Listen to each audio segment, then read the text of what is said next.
Heather, and this is part two of the defense's expert, Dr. Ann Burgess, in the 1993 Menendez brothers trial. So this is California versus Eric and Lyle Menendez. They are on trial for the homicides of their parents, Jose and Kitty Menendez, and they have admitted to doing it. This is more so a case of self-defense, and they are trying to prove that they did it because of fear. So this particular witness on the stand is a very important one for them because not only is she like incredibly talented and just like a pioneer um, in her field. So she is a, what is her specific title? I don't know. Um,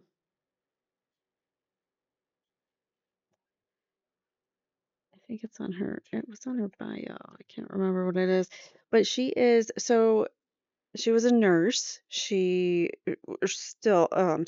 no longer is a nurse, but she put herself through nursing school. She was a mother back in like the time when the Mindhunter guys, John Douglas, and I can't remember the other guy's name, when they were working on profiling of violent criminals. And Anne Burgess was, at the time, she was nursing, she was in nursing, and she was very into the um, the psychological reasons why people do things, how people feel, why they behave the way that they do. So she was really interested in that in her nursing career, which helped her in turn understand and realize that the people that she was treating, the victims of ABUSE, happened to be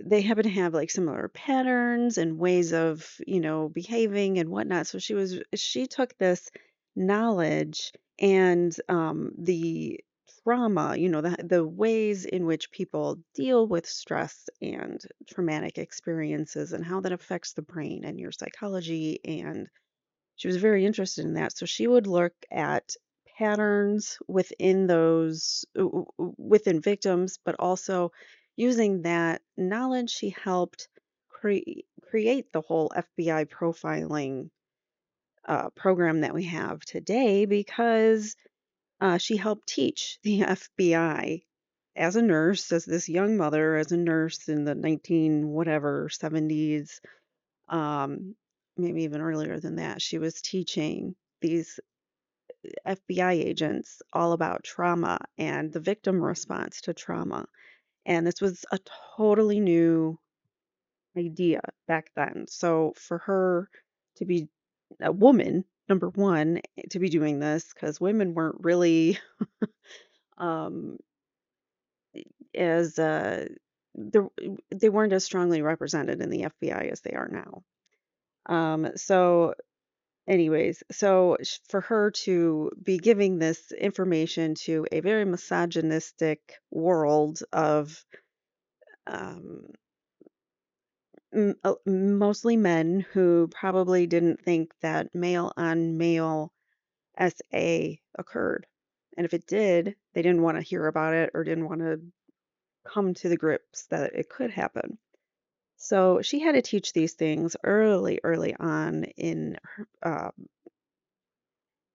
in like the development of criminal profiling. So she's just amazing in her own right. So she is here to tell us how the fear within the Menendez household really led to the crimes, and it was an instinctual, self preserving act of the boys rather than some malicious, violent act just to get money, which is how the prosecution was painting it. So let's get started here. I'm gonna shrink myself. This is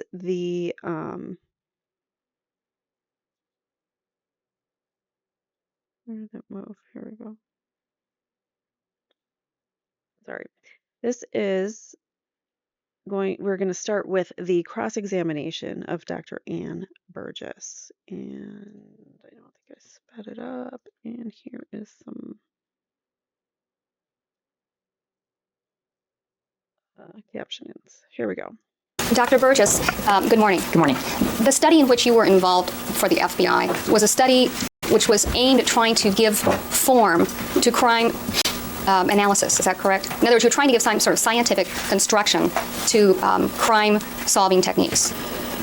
It was actually to describe the crime scene analysis process as enacted by law enforcement. Okay. But it wasn't just crime scene that you were working on. It was also in helping local law enforcement agencies in detection. In other words, suggestions for search warrants, looking into the victims and how the victims related to the defendants and things like that. Okay, that's the actual manual that was published, yes. Okay, and I have here a book, I'm going to hold it up. Is this, in fact, the manual that was published as a result of the study that you took part in? Yes, it is. Okay, for the record, this is a book called Crime Classification Manual, a standard system for investigating and classifying violent crimes. Perhaps we should mark it. Well, it's not mine, and I'm not going to offer it into evidence. All right, there's no need at this point to do so. Okay. Now, Dr. Burgess, in this trial, you have testified not only to crime scene analysis, but you've also testified to types of homicides, correct? Yes, I have. And you indicated that there were approximately, or is it precisely, 32 types of homicides? Approximately. Okay. And these types of homicides, the 32, the number that was come up with, is that part of the study that is contained within this manual? Correct. Okay. Now, I believe that the manual indicates that there are 4 basic types of homicides, with each one containing subtypes. Is that correct? That's correct. The first would be called criminal enterprise homicide, which appears from the manual to be a homicide for some sort of material gain. Would that be correct? That is correct. The second kind of larger group of homicide would be a personal cause homicide, which is a killing resulting from emotional conflict. Would that be correct? Well, it's specific to the person. When it said personal cause, there would be something specific to the person. All right, and one person versus a group of people. Correct. Okay. The next kind is the next kind of the 4 would be the sexual homicide. Correct. That is correct. And those are the kinds of homicides that are traditionally associated with serial killers. Yes. Traditionally. Yes. And the last type of the 4 major groups would be group cause homicide, which is where groups of people for non-financial reasons commit homicides to further or achieve their goals. Yes, that's correct. So in this particular case, I believe that you classified this particular crime as a personal cause homicide because you classified it as a domestic homicide. Yes, as the preliminary classification from crime scene. Yes. All right. Now, when you talk about preliminary classification from crime scene, there are several factors that go into an investigation aside from just looking at the crime scene, correct? As one gets into the investigation, that's correct. Okay. Normally, an investigator is first confronted with a crime scene, which is why the investigator got called. That's correct. Okay. And then from crime scene, other avenues of investigation are pursued, correct? That is correct. Okay. For instance, finding out about possible suspects, correct? Well, that's the whole goal, is to identify the suspects. Okay. But one of the ways to do that is to look at the victim, correct? Yes, that's true. And look at people who might have a motive to kill the victim. Yes. All right. So crime scene classification is just one part of investigation. Yes. It's the starting point. It's a starting point. Aside from the investigator's experience and things like that, correct? Mm-hmm. Yes. Okay. Now, when you participated in this study and ultimately caused this book to be published, the point of it was to aid investigators in solving crime. Yes. Okay. And it was not to aid criminals in committing better crimes. No. Okay. Now, the information which you've given to these 2 juries about these different classifications and crime scenes which are disorganized and organized, is that information which you have ever lectured on to groups of criminals to help them improve their skills? No. Okay. Not knowingly. Not knowingly, right? Okay. So you have no way of knowing if the average criminal is familiar with the years of research that you did in order to come to these classifications. No, I do not. Okay. Right. And in fact, in this case, you have no way of knowing if these particular defendants were familiar with the classifications and the other studies that you did as part of this study for the FBI. Well, it wasn't published back in '89. This is a recent publication. All right. And prior to that time, was there any other published form in which someone could get a hold of these classifications so as to better commit a crime? Not to my knowledge. Now, when someone talks about a perfect crime, what in your mind is perfect about a perfect crime? I have no idea. All right, well, she's answered the question similarly. The answer will stand. Is lack of detection or lack of apprehension a goal of many crimes? Yes. And Well, I'm going to object to the question as being compound, lack of detection, lack of apprehension. Objection sustained. The answer is strict. is lack of detection the goal of many crimes? Again, it may be. It may be. One of the things that you spoke of in putting together the statistics or the analysis of what a disorganized crime scene was a correlation between the disorganization and I think you said the speed of apprehension. Yes, that's one factor. Could you explain to us how that works? In other words, you look at crime scenes and then you figure out how fast the person got caught and you decide that crime scene must have been disorganized? No. The original study that looked at these 2 factors had serial offenders. In other words, they had committed many, many offenses. And so we were able to enter into the computer a lot of variables related to that. And one of the other factors was that they had been divided into organized and disorganized offenders. And then you look for correlation. And one of the factors that did sift out was that with disorganization, more likely than not, you're going to get faster apprehension. And in fact, apprehension right at the crime scene. All right, because disorganization leaves clues. Correct. Okay. Now, you spoke about the study dealt with serial offenders. Is that correct? That's correct. Are those people who were specialists in a particular crime, like burglars or rapists or killers? No, they'd all been convicted for murder. All right, so the serial offenders that were part of the study were all murderers. That is correct. And had they committed more than one murder? Yes, they had. Most of them, but not the majority. I think 30 out of the 43, 37 had 3 or more, so the remainder had less than 3. All right, and are we talking about 3 people being killed at once or 3 people being killed in 3 separate incidences? Separate incidents. All right. Now, would you agree that as one does an activity, one becomes better at that activity normally? I'm going to object to cause for speculation. Do you understand my question? Yes, that is one hypothesis that could be offered, yes. Okay. And when you were looking at this group of 43 people, I think you said 37 of which had done more than 3 or more? Yes, they would have been classified as the serial killers. Okay. And are those people who were committed a crime, got caught, put in prison, got out, committed a crime, got caught, or are they people who hadn't gotten caught between the 3? There were various patterns. Some had followed that pattern, but some had never been caught until their final crime. All right. And would you agree that sometimes people do learn from their mistakes? Yes. Okay. Now, when you were looking at disorganized crime scenes in relation to repeat offenders, did you also do a study of disorganized crime scenes in relationship to first-time murderers? Well, that would have been part of the data that would be available. That would have been the 6 people who hadn't killed more than 3. Well, some had killed 2, so I don't have the precise numbers of how many did under 3. Majority did over 3. Now, I believe that you've testified in front of both these juries that, in your opinion, the disorganization of the Menendez crime scene leads you to the conclusion that it was, and I don't want to put words in your mouth, so could you give me again what your testimony was? I said it showed a lack of planning, lack of organization. Okay. Now, is there a difference between lack of planning and poor planning? Well, that wouldn't, we talk about it being a lack of planning. Well, we don't give it a adjective. Well, lack of planning to me, and I'm not a psychologist, but lack of planning to me means you didn't plan. Yes. Okay. Whereas poor planning means you planned, and you could have planned a lot, but you didn't do it very well. You can't see that in the crime scene. Okay, so you can't make that distinction. On a value statement like poor or good or in between. So that for a first-time killer, there could be lots of planning, but it was poorly executed because the person had never done it before. And I'm going to object to cause for speculation. Why don't you rephrase the question? Okay. When you talk about lack of planning, which is one of the conclusions that you reached, did you also consider the novelty of the killing? In other words, that it had never been done before? No, you're just looking at the crime scene and you're looking at all of the clues and the possible presence of the persons right there. That is what a disorganized crime scene means. It doesn't get into other types of evaluation. I believe you indicated that there are 3 types of crime scenes in terms of calling them organized versus disorganized. There's the disorganized, the mixed, and the organized. Yes, that's correct. And I believe you indicated that in this particular crime scene, there were some features that were organized. Yes. And I believe the 2 features that you indicated were the fact that the shotgun shells had been disposed of and that the weapon had been taken from the scene. Well, those 2 things were not present at the crime scene. I'm not sure that they didn't know where they were, but they knew that police investigating saw no shells and no weapon. And you're aware of the fact that not only was the actual, when we talk about crime scene, let me back up. When we talk about crime scene, are we talking about the room in which the crime occurs, or in a residence, are we talking about the whole house? Oh, no, right. Law enforcement has a wide discretion as to what they can include in crime scenes, so even cars parked outside can be part of the total, and certainly the whole house could be considered important to the crime scene. Okay. But there's usually what's called the death scene, where the persons actually were killed, and that may or may not be the same as crime scene. All right, when you use the term crime scene, what do you mean? Where the bodies are found. All right, so you would confine it just to, in this case then, you would call the crime scene the room in which the bodies were found? That's the actual crime scene. But other parts of the house must be investigated as well as for the total picture to be evaluated. Okay, so when you say that the weapons were removed from the crime scene, or were not present at the crime scene, we're talking about the whole house, correct? Well, yes, they could not find the weapons in wherever they searched. All right. Now, another factor which would show organization would be the fact that a weapon of opportunity was not used. Isn't that correct? Well, they couldn't really determine that at that particular point when we're just looking at coming into the crime scene initially.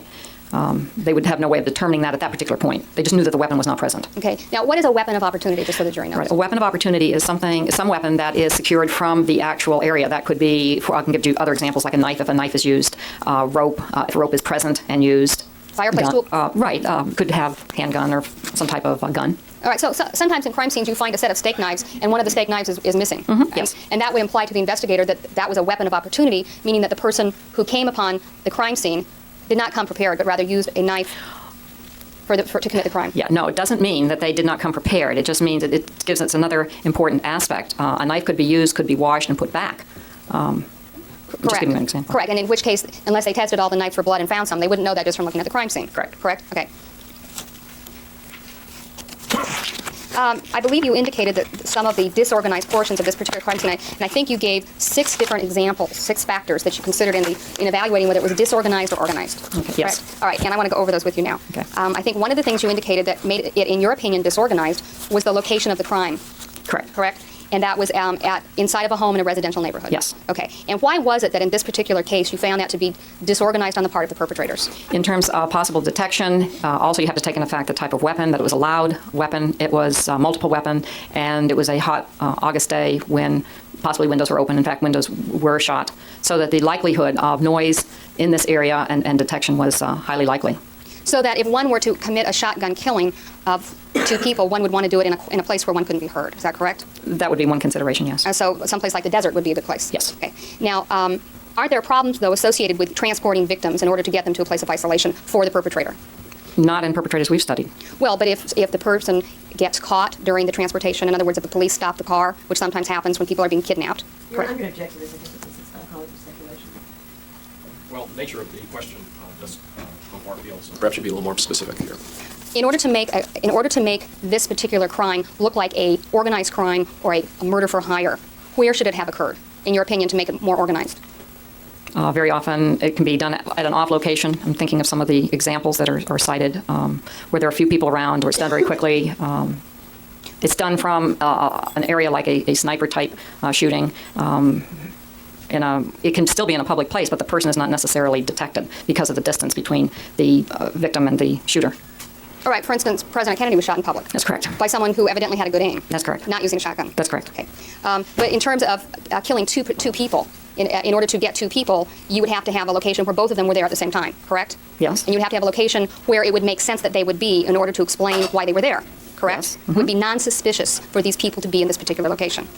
That's correct? one. Yes, that's one possibility. Because otherwise the crime scene would cause the investigators to become suspicious. Why are these people in the middle of the desert in Lancaster where no one would hear? Your Honor, I'm going to Correct? object to this as argumentative. Rephrase the question. So one of the things you consider is the location of the crime, and because this was in a home, you found that to be disorganized. Well, the location and the weapon, those two are very important to look at together. The choice of weapon is really what also adds to the possibility of someone hearing and someone calling police. All right, so this had been perhaps a knifing where there is minimal noise. Then the location of the crime would not be problematic in terms of disorganization. That certainly would reduce the likelihood of detection, yes. Okay. If one wanted to make a double homicide look like an organized crime, killing or a murder for hire, okay, would strangulation be a method that would achieve that end? Objection, Your Honor, argumentative, calling for speculation. Strangulation is generally not used in criminal enterprise killings, so I would not say that strangulation is generally, it's usually weapon. To your knowledge, are shotguns used in murders for hire? Or Well, any weapon can be used for murder for hire. It's not. It's just that. I'm going to say that they're not. They certainly may be, but again, you have to look at the location and where they are, and whether there's the opportunity for noise and people seeing people come and go, things like that. it would also depend on the perpetrator's idea of what an organized crime, killing, or a murder for hire looks like. Objection, I'm calling for speculation. Correct? In other words, different people would have different views of what an organized crime or a murder for hire, how it occurs. Correct? Well, Objection calls for speculation, but different people's views of it. Well, there certainly are enough of those types of crimes that are committed that are in the public media. So I mean, it's not like it's a surprise. Well, how to do it. But there's also a great deal of license taken by Hollywood in describing murders for hire and organized crime killings as well, which could contribute to one's idea of what they look like. Objection, argumentative. Yeah, I wasn't thinking of that. Oh, sorry. Now, what you're saying about the choice as being disorganized, therefore lack of planning, okay? Yes. Couldn't have been just poor planning? In other words, just not well thought out? The point is, on disorganization, you look for immediately, as fast as possible, a suspect in the area. I mean, that's the teaching that is done. You don't get into whether it was good or bad, but the point is, look for your suspect is right within that area. But if the suspect has a right to be in that area because the suspect lives in that home or that neighborhood, then the presence of the suspect in the area would not be suspicious. Oh, not necessarily so. That's the purpose of classifying crimes, that domestic type of situations are unfortunately quite frequent. Yes, but the fact that someone is risking detection in their own home, them being in their own home can be explained because they live there, correct? Well, it can be explained that way, yes. Okay. For instance, if my husband comes in the house and kills me and is there when the police come, versus a total stranger coming in the house and killing me and is there when the police come, there might be a difference in terms of the perceptions of the police, correct? If they have knowledge of both persons, yes. All right. So a stranger being in your home is a lot more suspicious than someone who has a right to be in your home. Well, not for police. They're supposed to keep a high index of suspicion for everybody. Okay. But being present at the scene of a crime, especially when you live at the scene of the crime, is not criminal, correct? Oh, it's not criminal, no, not at all. Okay. Now, I believe you indicated that in conjunction with the location of the crime being disorganized, that the choice of the weapon was, in this particular case, a poor choice, correct? Well, it shows lack of planning. All right. did you consider availability, in this particular case, did you consider availability of weapons in Yes. determining that this was in fact lack of planning? Well, there were weapons in the house. Correct. That would have been a weapon of opportunity if you want to identify it that way. All right, and so a weapon of opportunity then is a weapon where someone perhaps makes the decision to kill after an event has occurred, which triggers their desire to kill. Objection, that's all for speculation. Well, no, not necessarily. They can take a weapon of opportunity as a way to avoid detection. Might be one, we were just talking about the knife. Did you find any significance in the fact in this crime scene that the rifles were not used?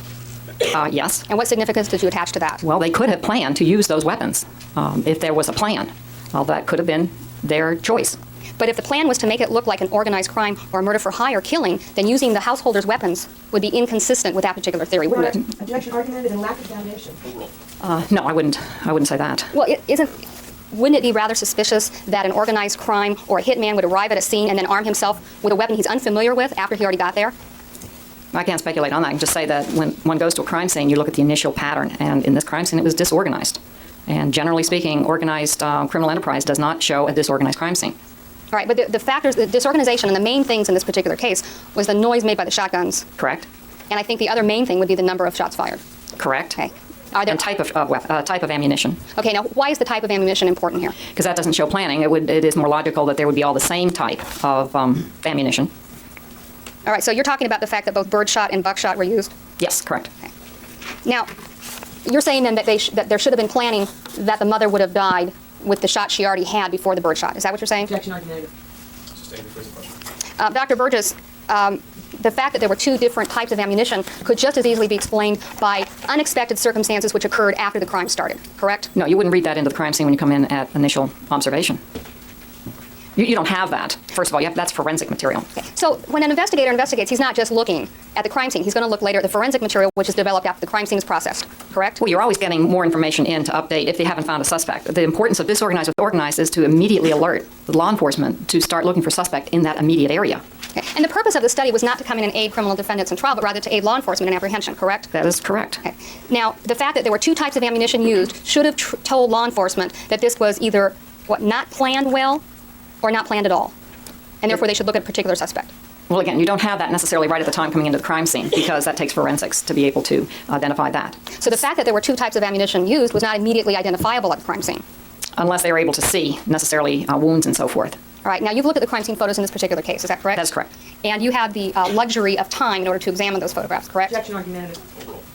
In other words, you had as much time as you wanted. Yes, I did. All right. And from your looking at those crime scene photographs, were you able to tell that there were two kinds of ammunition used just from looking at them? Well, I also looked at forensics, but I could not tell just from the photographs. Okay. So in terms of an investigator arriving at the scene, trying to conduct an investigation, it was not readily apparent that this was disorganized because of two types of ammunition used, correct? No, they quickly would add to that once they got forensics in. Correct. All right. Now, but that's something that happens later. And we're just talking about the crime scene itself, correct? Correct. So when just looking at the crime scene, what an investigator should see, two types of ammunition is not really a factor in this case. Well, initially, at the very first walk-in. Correct. All right. Now, let's talk about the location. Well, first of all, when you were listing the 6 factors, you listed injuries to the victim and where the injuries were, I think. I was taking notes. Yes. Okay, that's correct, that those are two separate things? That's correct. Could you please distinguish them for me? Okay, injuries to the body would be, you just look at the number of shots, so to speak, or wounds, and then you look at where those wounds are to see whether they're in one particular area or whether they have what was called a more random focus to them. All right, so injuries to the victim would be the number of shots, and where the injuries were would be the location of the shots. Yes. Okay. Now, I believe you indicated that one of the things that was noteworthy to you in this crime scene were the number of shots, correct? And location to body. All right, but let's just talk right now about the number of shots Okay. fired. Now, when you're talking about this particular aspect of disorganization, is this the area that you would call overkill? Well, that's one, yes, that would be one factor. Okay, now overkill is where a person suffers more than one fatal wound. Would that be correct? Yes. And there are cases, for instance, where people are stabbed 40 times in the left chest area with a knife, correct? Yes, there are. And those traditionally in law enforcement are associated with things like rage, correct? Well, that is what they say. If it's all to one area of the body, yes. All right. Or if the person is killed a number of ways, for instance, poisoned and strangled and beaten, Okay, for yes. instance, all of which would have ultimately been fatal to the victim. Right, but that also you're bringing in that other things are done to the body. And that's another factor that one would look at. Was there any touching of the body before or after the shooting? All right. Now, in this particular case, has been Mr. Menendez. He had one wound which even to a non-pathologist appears to be quite fatal, which is the wound to the back of his head. Yes. Correct? Correct. All right. And the other wounds were to his extremities, correct? Correct. All right, one wound passed across his chest, but only one pellet went in and lodged in his upper right arm. That's right. There were individual pellet defects on the outside of his forearm on his right arm. That's correct. There were individual pellet defects in his left elbow. Yes. And then there was a through-and-through wound right above his left knee, which went from the inside to the outside. Yes. Okay. So in terms of killing him, the wound that was the killer was the head wound, correct? That's correct. All right. So to say that there was overkill would not be precise in this instance, would it? No, I would disagree with you. The importance is that multiple shots were fired, and they did enter into him. Now, I believe you've indicated then that this is an indicia of lack of planning. Yes. All right. When a novice commits a crime such as murder, is there a certain amount of inexperience that will play into that person's commission of the crime? I'm not looking at the crime scene necessarily. All right. But in terms of their particular mental state, all right, going in to do something like a murder is a highly emotional thing for everyone, except maybe a hitman. Your Honor, I'm going to object to this as testimony by... Right, your objection is what? It's argumentative? It's argumentative. All right, rephrase the question, please. You have extrapolated from this crime scene that there was lack of planning. Yes. Okay. And you are basically then saying that in your opinion, if you just look at the crime scene in this case, these two defendants did not plan it. There's lack of planning in that crime, yes. Okay, and we're not talking about some other defendants. We're talking about these two defendants. That is correct. All right. So in making this opinion of yours, are you limiting it just to what you would see when you went to the crime scene initially? Not when you bring in the defendants. No, you take other factors into consideration. Okay, and you are rendering an opinion that in this particular case with these particular defendants, that their crime scene shows lack of planning. Yes, I am. And ultimately that would lead to the conclusion of lack of premeditation, correct? That is correct. All right. Now, did you in your analysis consider their inexperience in killing in determining how the crime scene could be interpreted? Not at the initial going in and looking at the crime scene. All right. That's all I had in making the point that it was a disorganized crime scene. Okay. But disorganization does not always mean lack of planning, does it? Generally does. But, okay, let me give you a hypothetical, okay? Let's say that I want to plan a wedding, and I decide that I'm going to get married on this date, and I'm going to have a caterer, and I'm going to have a photographer, and I'm going to have a judge do the ceremony, and I'm going to get the groom, too. That's usually a component of a wedding. And I plan the wedding, and I plan it, and I plan it, and the day comes of my wedding, okay? And the caterer shows up, and the oven breaks, and the food is a mess. Why is this question allowed? She's just going on and on and on about planning a wedding.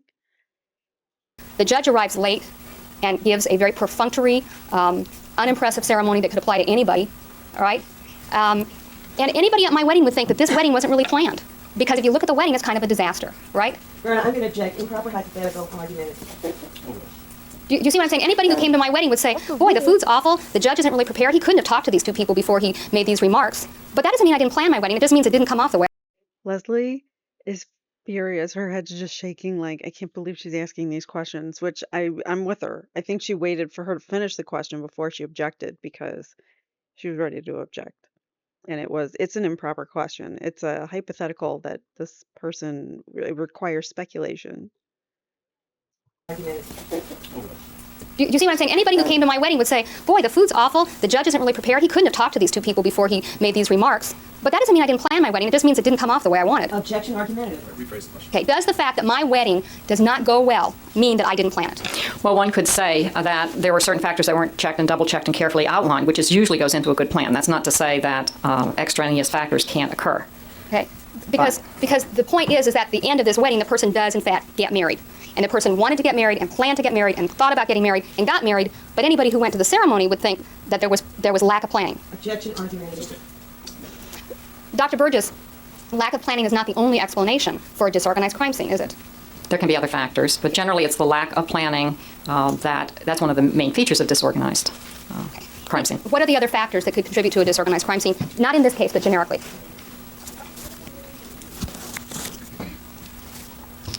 Well, those are the main ones I can think of. Emotionality, we've already talked about that as an important factor. It can make a disorganized crime scene. Not knowing necessarily how to, but that gets into lack of planning, not having studied and looked at how to do something, Okay, researched it. For instance, not knowing how to work your shotgun, would that be something that might contribute to a disorganized crime scene that was still planned? Not necessarily. No, I've never identified that. Well, you could premeditate and want to do something and not be very good at planning out how to get from point A to point B, correct? Objection argumentative. Well, one would expect that one might practice. I mean, there are ways to get good at a particular task. Okay. And so certainly if someone went out and practiced using a shotgun, that person would be better prepared than the person who didn't practice with a shotgun. Yeah, and that would tell me that's a plan, somebody that's really planning something. But both of those people, the one who practices and the one who didn't practice, could have the same goal, correct?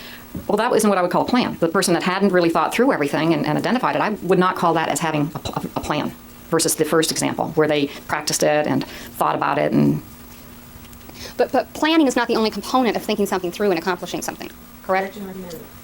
Do you understand my question? No. Okay, let me give you some people go to Las Vegas and get married in a wedding chapel, and some people have a year of engagement where they plan every detail of the wedding. To go back to this hypothetical, correct? Right. Both people want to get married, correct? Both couples want to get married. Right. There's just more planning in the one where you have the matchbooks engraved and the little place cards for everybody to sit down at the dinner versus getting married in Las Vegas at a chapel, correct? That's correct. All right. And there's no way of saying that either couple wants to get married less than the other, correct? That's correct. All right. So just because the planning is not good doesn't mean the intent isn't there, correct? But the outcome is very different. In other words, the planned one will have more of the, to get back to your original one, everything has a better chance of turning out the way you want it than the one that just goes to Las Vegas. Well, but we don't know which marriage is going to last longer either. I mean, I'm gonna check right? this. It's true.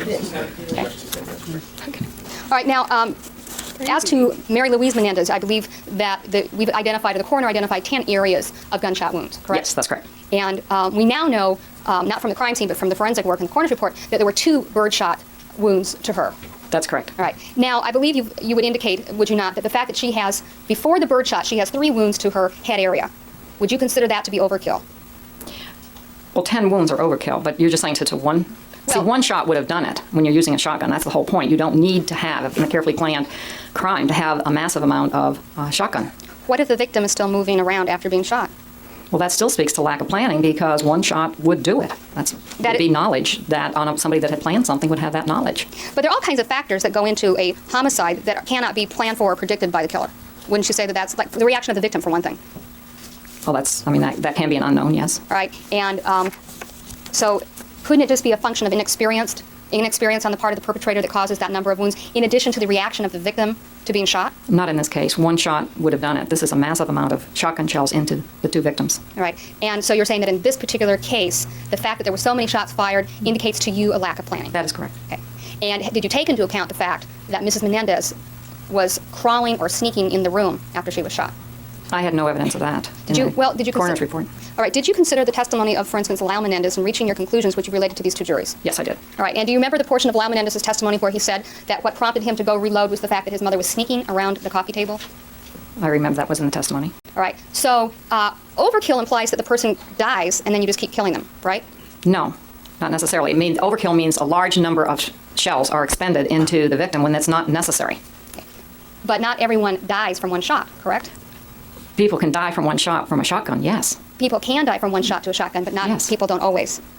Well, it depends on where they are, that's true. And wouldn't it depend on the knowledge of the killers as to the effects of shotgun wounds in order for them to make the determination that 2's enough, 3's too many? No, I still think it speaks to planning, that should have been known. Something that's carefully planned would have been in the knowledge base for committing this if it was a clear, carefully made plan. Now, one of the other factors of the 6 factors we've gone through 4 now is emotionality, correct? Yes, correct. And emotionality is something that you look for you look for emotionality in a crime scene to try to determine maybe who the perpetrator is, correct? Well, it helps in determining the classification, yes. Okay. For instance, if you have a killing where it looks like there was a lot of emotion involved, you would probably rule out a hitman. That is correct. And if you had a killing where it was one shot to the brain with like a .38 caliber weapon and nothing else at the scene, then you might think there's a lack of emotionality to that particular crime. Yes, that's correct. As leaving aside people like hitmen or professional killers, where people know each other and one person kills the other, isn't there inherent in that situation some emotionality by virtue of the fact that people have emotions? Yes. Okay. So in any homicide in which there's a relationship between the killer and the victim, you would expect to see some degree of emotionality. Not necessarily. Again, you have to look at each case individually, but you can certainly have very organized killings when persons know each other. So in general, that might be a true statement that people have emotion, but if you get into other kinds of feeling states, they may not show that. For instance, a poisoning. If you slowly poisoned your spouse over a period of time, your crime scene would not reveal any kind of emotionality because you just have a dead person who's died of something internal. But that would show, that's a good example of clear planning where there's a lot of emotion to see someone, in a way, tortured over this length of time. There's a lot of emotion in that particular, a lot of emotion you could identify. But just from the crime scene, you couldn't, because all you would see is maybe someone lying dead in their bed, and you wouldn't even know what had caused it. There would be no emotionality present at the crime scene. Oh, that's true, at the initial crime scene. Correct. All right. Now, I believe your testimony as to the lack of planning in this particular case has been confined thus far, at least on direct, to the particular crime scene in this case. Yes, the initial coming into the crime scene, correct. All right. And then questions that I've asked you are about things that are specific to this particular case and your opinion that these particular defendants did not plan. Yes, lack of planning, yes. All right, and that would then go outside of the crime scene to look at other factors, correct? Well, you can, right, as you get more information in. Right. If a detective limits himself solely to the crime scene to solve crimes, he may not solve all his crimes, right? No, but he'll solve the disorganized ones very quickly. That's the whole point. Well, you are aware of the fact that the defendants in this case weren't arrested for 7 months after the crime. I am very aware of that, yes. And you may have some criticism of that particular fact. Would that? No, I'm just speaking to the crime scene and what's the clues and what's available at the crime scene. What clues at this crime scene, what clues at this particular crime scene should have led to the defendants? First of all, the disorganization. Second of all, that who called it in. That this matches also the studies that say look not only for the person either right at the crime scene, but who may also have called the 911. Okay, I don't mean to interrupt you, but what I'm asking is just at the crime scene. In other words, you walk into the room where the Menendez parents are, and you look and you see what you can see, and you search the house. Okay, and Yes. I'm just limiting it to that particular crime scene, which you've termed disorganized. Yes. Okay, and part of your analysis of disorganization does not take into account that they called 911. Because that's not crime scene, that's other evidence. But that really leads up to crime scene. That you have to take into consideration from the moment the call comes in to alert police that something has happened. But the fact that they called 911 is not one of the factors, the 6 factors of disorganization, correct? It's Oh, not at the crime scene. Okay. Okay, so let's limit ourselves to this crime scene. The detectives get called in the middle of the night. They go and they see Mr. and Mrs. Menendez dead in their den. Yes. Okay. What factors should have led the police to suspect these particular defendants? Okay, location, the type of weapon, the amount of injury, and the focus of the shots to the kind of the random aspect to the shootings. Have you ever testified for the prosecution that those types of things, have you ever come into court and testified for a prosecutor in a murder case that those types of things lead to the conclusion that these particular set of defendants did the crime? No, Objection, Your oh. Honor. Objection, Your Honor. It's improper question. It's irrelevant. Also calls for hearsay. Overrule the answer is stand. Okay. All right, let's take our recess. It's noon. We'll resume at 1:30. Don't discuss the matter among yourselves. Other participants in the trial, including both defendants and all counsel, and we'll proceed with cross-examination. Witnesses on the witness stand. Dr. Burgess, I believe right before lunch I was asking you a question which I'm going to rephrase. Have you ever testified for the prosecution that because a crime scene was organized, in your opinion, the defendant had premeditated? No objection, Your Honor. That was asked. That, I believe was the question, was it not? I don't know if it was precisely the question. Should I just have it reread? It was asked and answered, so it's All right, well, let's have the question read back then if you have some doubt about it. What was asked? Well, I think we're in the You wrong don't have quarter. Okay. All right, I'll permit the question then.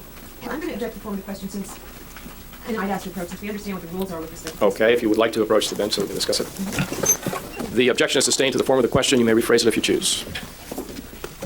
Dr. Burgess, have you ever testified that an organized crime scene indicates planning on the part of the perpetrator? No, I have not. Now, when these categories of organized and disorganized were formulated, and that was done by interviewing these 43 murderers? Yes. Okay. And is that the sole basis of the categorization, that is the study of these particular 43 people, or were there other studies done?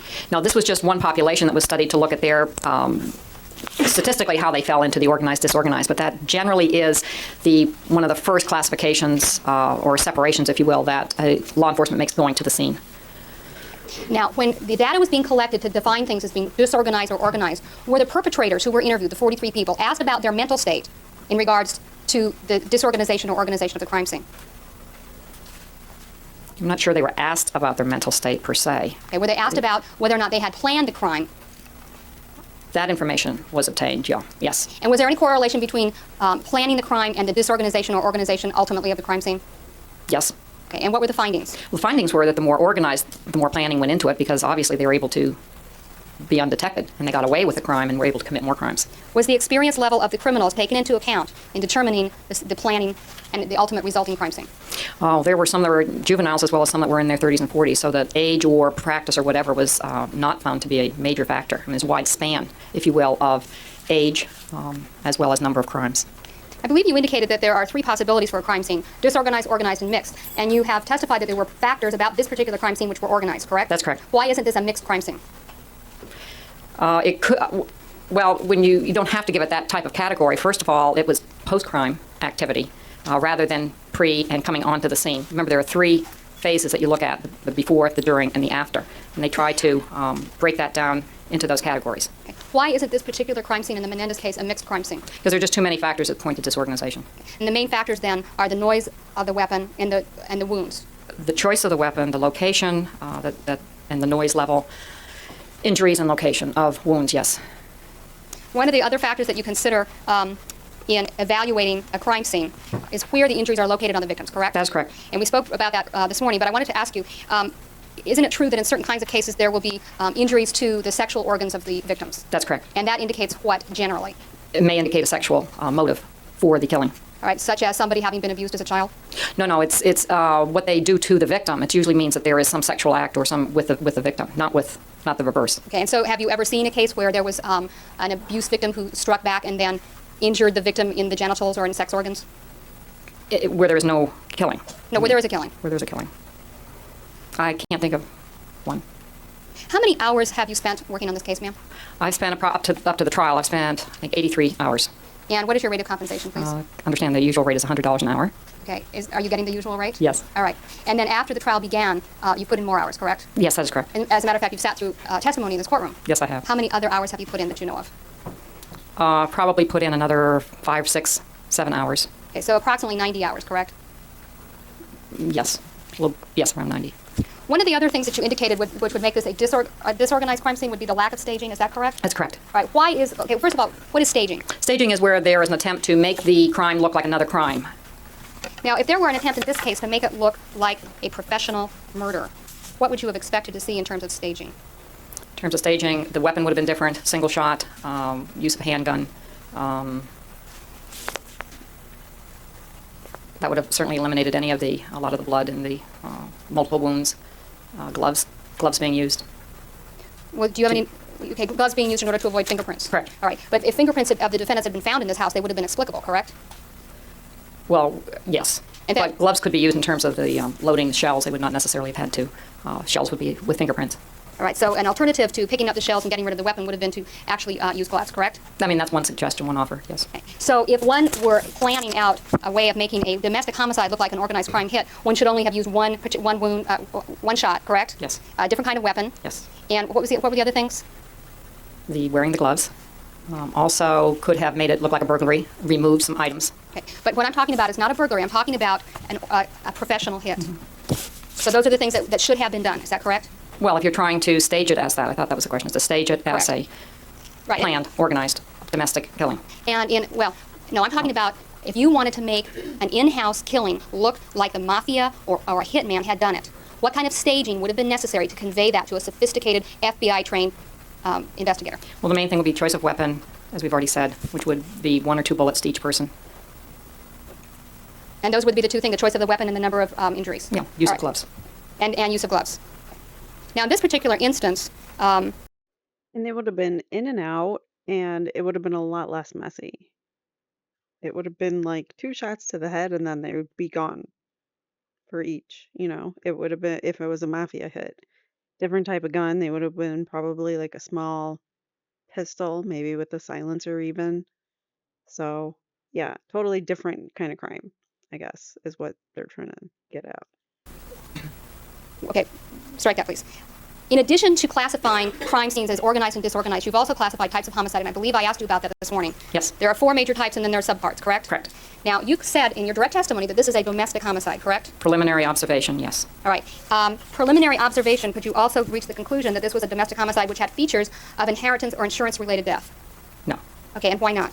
Why not? Because the crime scene was as it was presented. It really matches, for the most part, all of the variables in the spontaneous domestic killing. But isn't there the possibility of crossover between the two types of killings? Well, not necessarily. You don't see that on initial crime scene. All right. Well, I have this book here, and I take it. Are you familiar with the types of homicides which are written about in the book that's got your name on the cover? Yes. All right. And are you familiar with the section that deals with insurance, inheritance-related death? Yes. Okay, may I approach, please, Your Honor? What are you doing? Well, Show the witness something? yes, I'm going to show it to her to see if she's familiar with this passage. She indicated she is familiar. All right, then I just read it. Well, I'm going to object to counsel reading anything, and we still have yet to mark All right, the witness counsel, exhibit. both things, as far as marking this exhibit, that request is denied at this point. As far as reading it, what do you propose to read? Crime scene indicators frequently noted in insurance and inheritance death. Is this a preface to a question? Yes. Could it be shown to me first, please?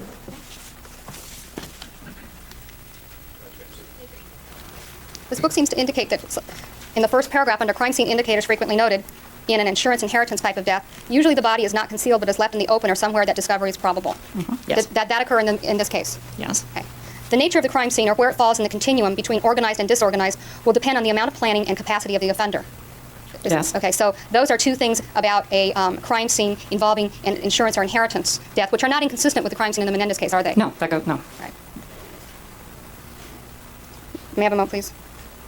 It indicates as well that an example of one extreme of this continuum is the very spontaneous offense committed by a youthful, impulsive, and/or less intelligent subject and that the crime scene would contain more physical evidence. And then in parentheses it said fingerprints, footprints, etc.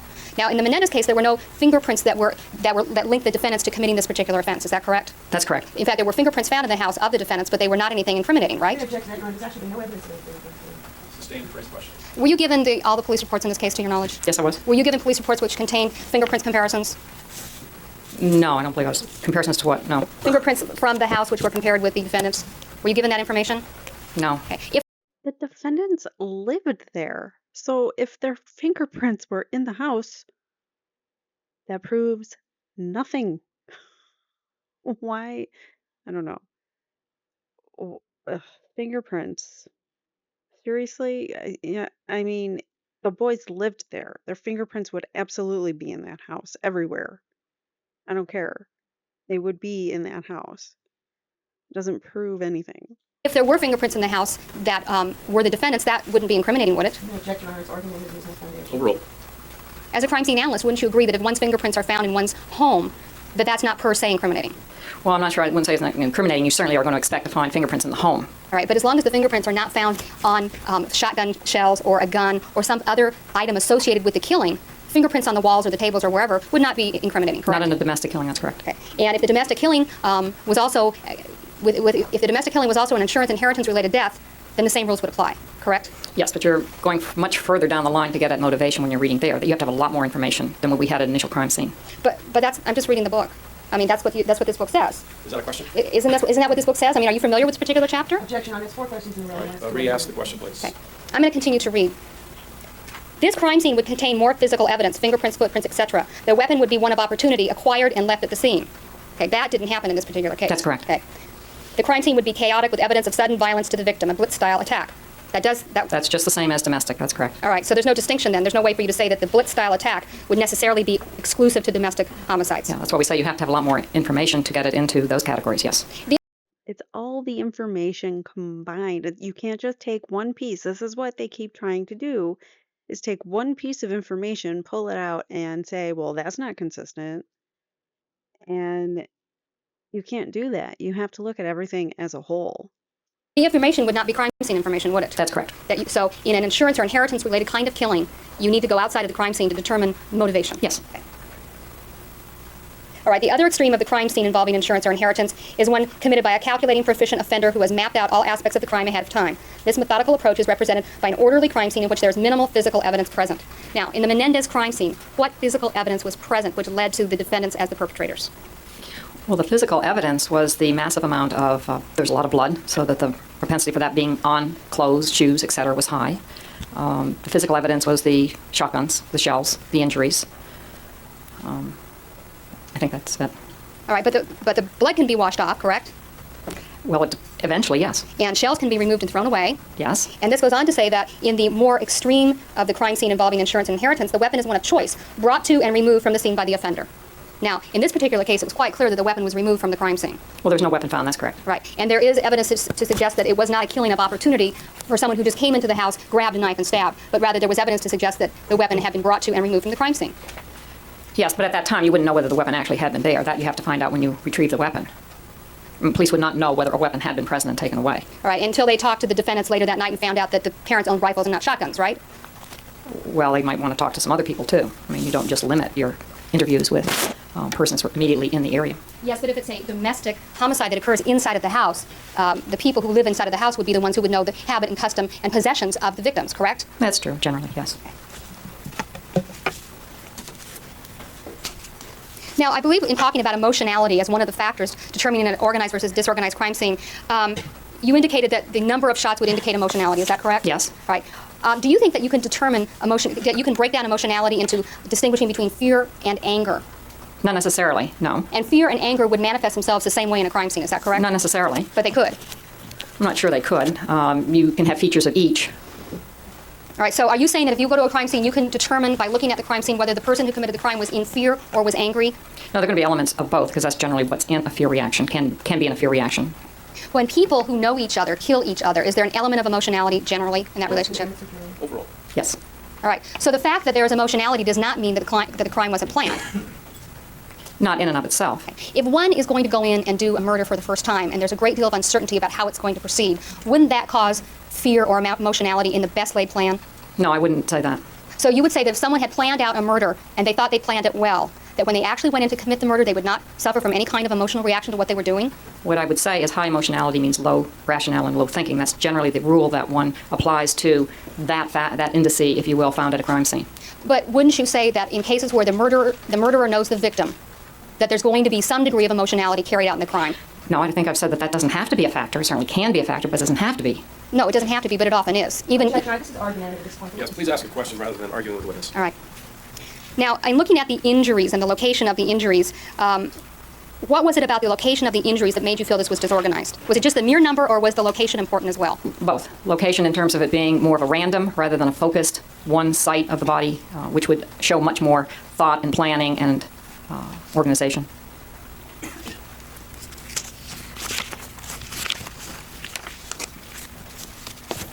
Now, I believe you indicated some of the things that made you believe this was a domestic homicide was that there was no forced entry. Do you remember your testimony? Yes, I do. Would forced entry be necessary if doors were unlocked in the house? No, So not necessarily. I suppose you could break them down. Well, for instance, in a burglary case, if the people who own the home that's burgled fail to lock their doors, the fact that there was no forced entry doesn't mean that the person didn't come in without permission, right? Objection, argumentative. Overruled. No, but certainly I've seen cases where even with unlocked doors, the window or somehow it's broken to make it look that way. That's a staging feature. Okay, so if you were doing a murder that you wanted it to look like a burglary, then you would intentionally break something to make it look like there was a break-in.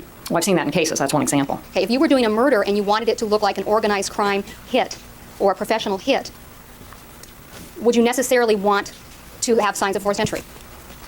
Again, that would depend on how it was planned. Organized crimes are planned in a very careful way. You'd have to look at what was inside their thinking to do that. You can't just make a blanket yes/no on that. Well, when an organized crime figure or a hitman commits a residential break-in in order to accomplish the hit, one thing that's a good thing not to do is to alert your victim by making noise breaking into their house, Your Honor, I'm correct? rejecting this as speculation, argument, and irrelevant. Sustained. So the fact that there's no forced entry in this house, did you consider that the doors were often left unlocked? Well, we're looking at the preliminary at this crime scene. You wouldn't necessarily know that. You'd need more information. You'd have to do some interviewing to find out whether doors were normally left open. However, this is a home that has gates and a fairly foreboding type of residence. It's not one that looks wide open, at least from the crime scenes. All right, so, but if after you determined by speaking to the other residents of the house that doors were often left unlocked, the gates were often left open, and in fact on this night the gate had been left open, you could eliminate a sign of forced entry as being a factor, correct? Yes, there was no forced entry. That's true.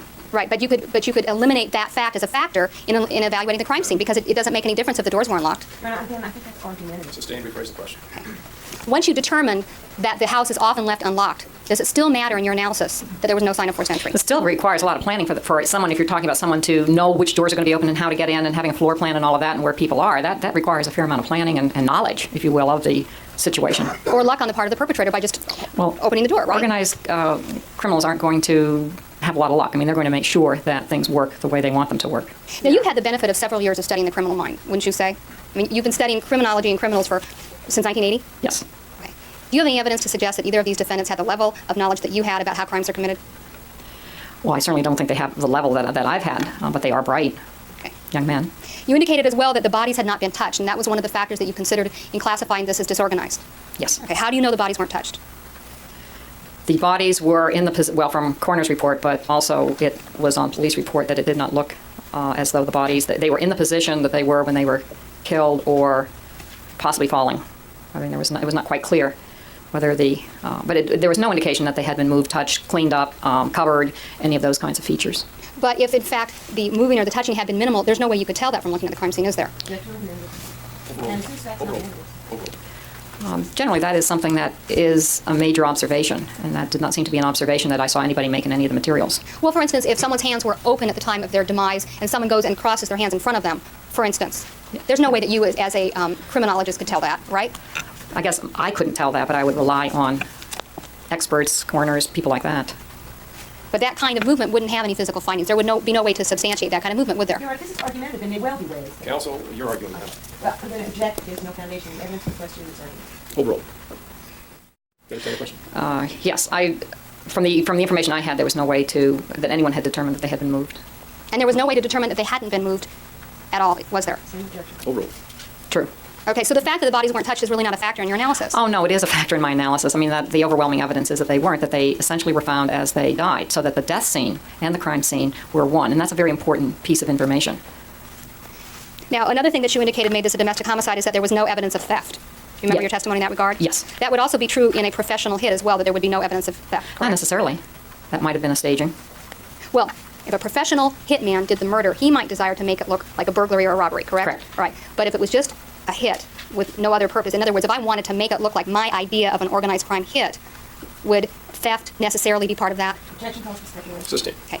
Okay. Do you understand my question? That is that no, the lack of evidence of theft could just as easily lead you to believe that it was an execution-style killing as it was a domestic homicide. Objection, Your Honor. Argument. Overruled. Is that a question now? Yes. Is that correct? I mean, it could appear to be that. All right. When the, Yeah, read it back. That's right. It could appear to be. I'm sure there are examples like that, but whether that's usual, I'm not prepared to say that.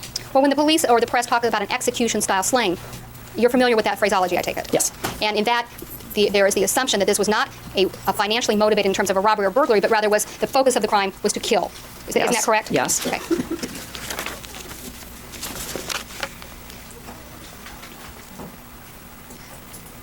Now, then if this were an organized crime scene, you would have expected the use of a smaller caliber weapon, right? Yes, You would have expected it to occur outside of the home, generally. and you would have expected one shot to the head and that's it. Yes. Okay. What happens when there's a shot to the head and the person doesn't die, when you are an organized planning type of criminal? Well, if it's well planned, that's not going to happen. That they are pretty expert in their commission of the offense. Now, I believe you've also testified about the organic and biological origins or modifications of the brain as it relates to fear. Yes. Is that correct? Yes. Okay. Now, when you talk about trauma, the kind of trauma which causes your genetic restructuring, what kind of trauma are you talking about? Are you talking about being afraid to cross-examine? Or are you talking about getting hit over the head? What are you talking about? I'm talking about a situation that overwhelms a person's usual capacity to cope. And when you're talking about the biological response to that, are you talking about that response that you get sometimes where it feels like you get a squirt of adrenaline and you get very excited because a car is about to drive into you or you just saw someone's purse being stolen? Is that what you're talking about? Well, that's an example that most people can identify with because that's exactly what people feel. Yes, that was the stress hormones being released to prepare you to do something. Is it the stress hormones which cause this ultimate biological response, this biological restructuring? Well, that's in the continued fear, in the continued situation. You don't have that necessarily if you're in the example you use in your car, and it's a one-time situation. You will feel the effects of the stress hormones for a time-limited period, unless you get into the accident. All right, and then every time I get into my car, I have an accident, then I'm going to have this continued buildup of the stress hormones and the eventual genetic recoding. Well, you can get some people can't even get back in their car after a certain. You get the avoidant pattern sets in that the accident was so frightening that they will not even drive again for a while. Okay, what kind of trauma is necessary in order to trigger the genetic recoding? Okay, well, if you're talking with children, and again, you have to look at the age because that's very important in the development of the child, that continued exposure to highly fearful situations over a prolonged time period has a capacity to certainly raise that person's ability to read codes for danger. Okay, when you're talking about highly fearful situations, what kind of situations are you talking about? Those can be situations in which the child is repeatedly frightened, scared, held in certain positions, not made to feel secure, not some of the early years in terms of the bonding and the holding and all of that can be enough to frighten a child for lack of security, lack of safety. And that just failure to be held is something that could trigger this sort of biological restructuring? It's the activities that go along with it. Generally, someone that's going to do that may also be hitting the child. There may be physical abuse. Some of those, what I was originally talking about is the more psychological aspect, but you can get the hitting. You can certainly get sexual abuse starting early with children. Those are some of the examples. Is the kind of fear that one experiences in watching a scary movie sufficient to cause this kind of biological restructuring? Well, that's at a later age. We were talking about young children, but certainly children who constantly are exposed to frightening movies generally are able to say that. They either try to avoid it, not want to see it, and actually take themselves out of the situation. But what about the children who seek out Friday the 13th and the sequels and the sequel after that and the sequel after that? Aren't they exposed to fearful situations? They may not be interpreting it as fearful. All right. So would it be fair to say that the level of trauma necessary to cause this response varies from individual to individual? Generally, it does have that what's called an idiosyncratic aspect, but there are certainly situations which are considered to be traumatizing by most professionals. And that's why definitions, if you will, have been written on what is child abuse, what is child maltreatment, what is child sexual abuse. Now, when you're talking about trauma sufficient to cause this change, are you lumping together all kinds of child abuse? Or are you talking only about physical, sexual? What kind of child abuse are you speaking of when you use the term child abuse? Okay. Well, child abuse, you have to then narrow down to the specific act that you're talking about. I just listed some. Another type of frightening experience for children is to witness overwhelming experiences. And there's a body of literature that actually documents the amount of trauma that children have just witnessing a parent in a domestic violence scene, or seeing a parent suicide, or actually witnessing a killing. Is one experience like that sufficient to cause this genetic recoding?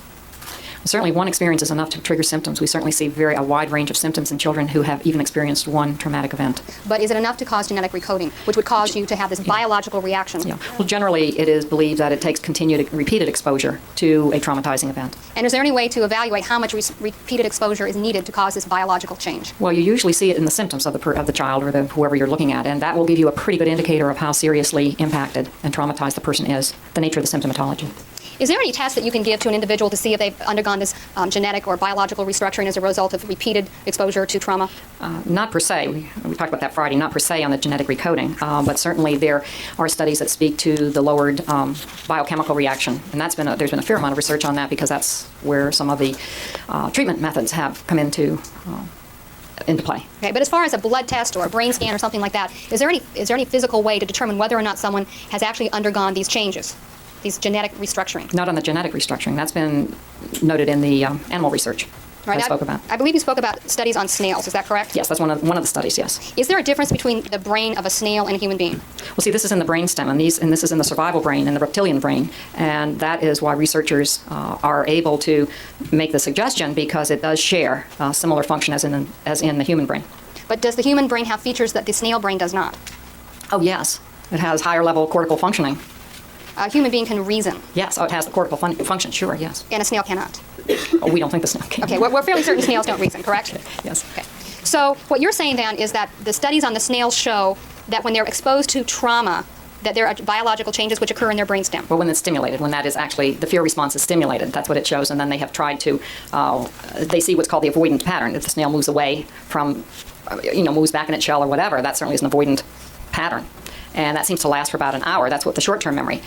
They then look at what chronic stimulation of this fear center does, and shows that that's where they get into the RNA and the DNA, the transmission and the translation factor, the messages that go back and forth in the neurons. So they're scaring the snails, is that basically what they're doing? They're stimulating the fear. Okay, and when they stimulate the fear in these snails, how do they do that? Well, they use some type of an electrode and the snail goes back in its little shell. Okay, so they shock it with an electrode and they scare it with the electrode, is that correct? Yes, it's stimulating yes. Okay, now, so then, would it be fair to say that human beings are exactly like snails in that regard? No, I'm saying that the research on animals is very, very important to understand the structure in humans' brains and the fear response, because fear response is such a basic and universal response in both the animal world as well as in the human world. So that at that point, that's where, and the learning piece is very, very important of how people learn and the avoidant learning. Now, the research that's gone on in this biological recoding began in, about 1985 or 6, I think you've indicated? Yes, it's about the mid-'80s. All right, and that research is not concluded, is that correct? Oh, no, more and more studies get funded. I mean, there's been an initial outlay of federal money. And there's no way to conduct the same kind of studies on humans that you can on a snail, because it's unethical to do so, right? Well, yes. You're not supposed to poke human beings with electrodes and see what their chemical responses are, correct? That's correct. Likewise, you're not supposed to dissect their brains to see if there's been any kind of recoding, correct? Correct. All right. But they are doing studies on people that have major problems. It's not, and they use different type of techniques. They use these imaging techniques and so forth. So there are ways to replicate for researchers the brain activity, and that's important. Now, in this particular case, there is no test that you can give to these particular defendants to determine whether or not they have undergone genetic recoding as a response to fear. Yeah, that's correct at this point in time. Okay.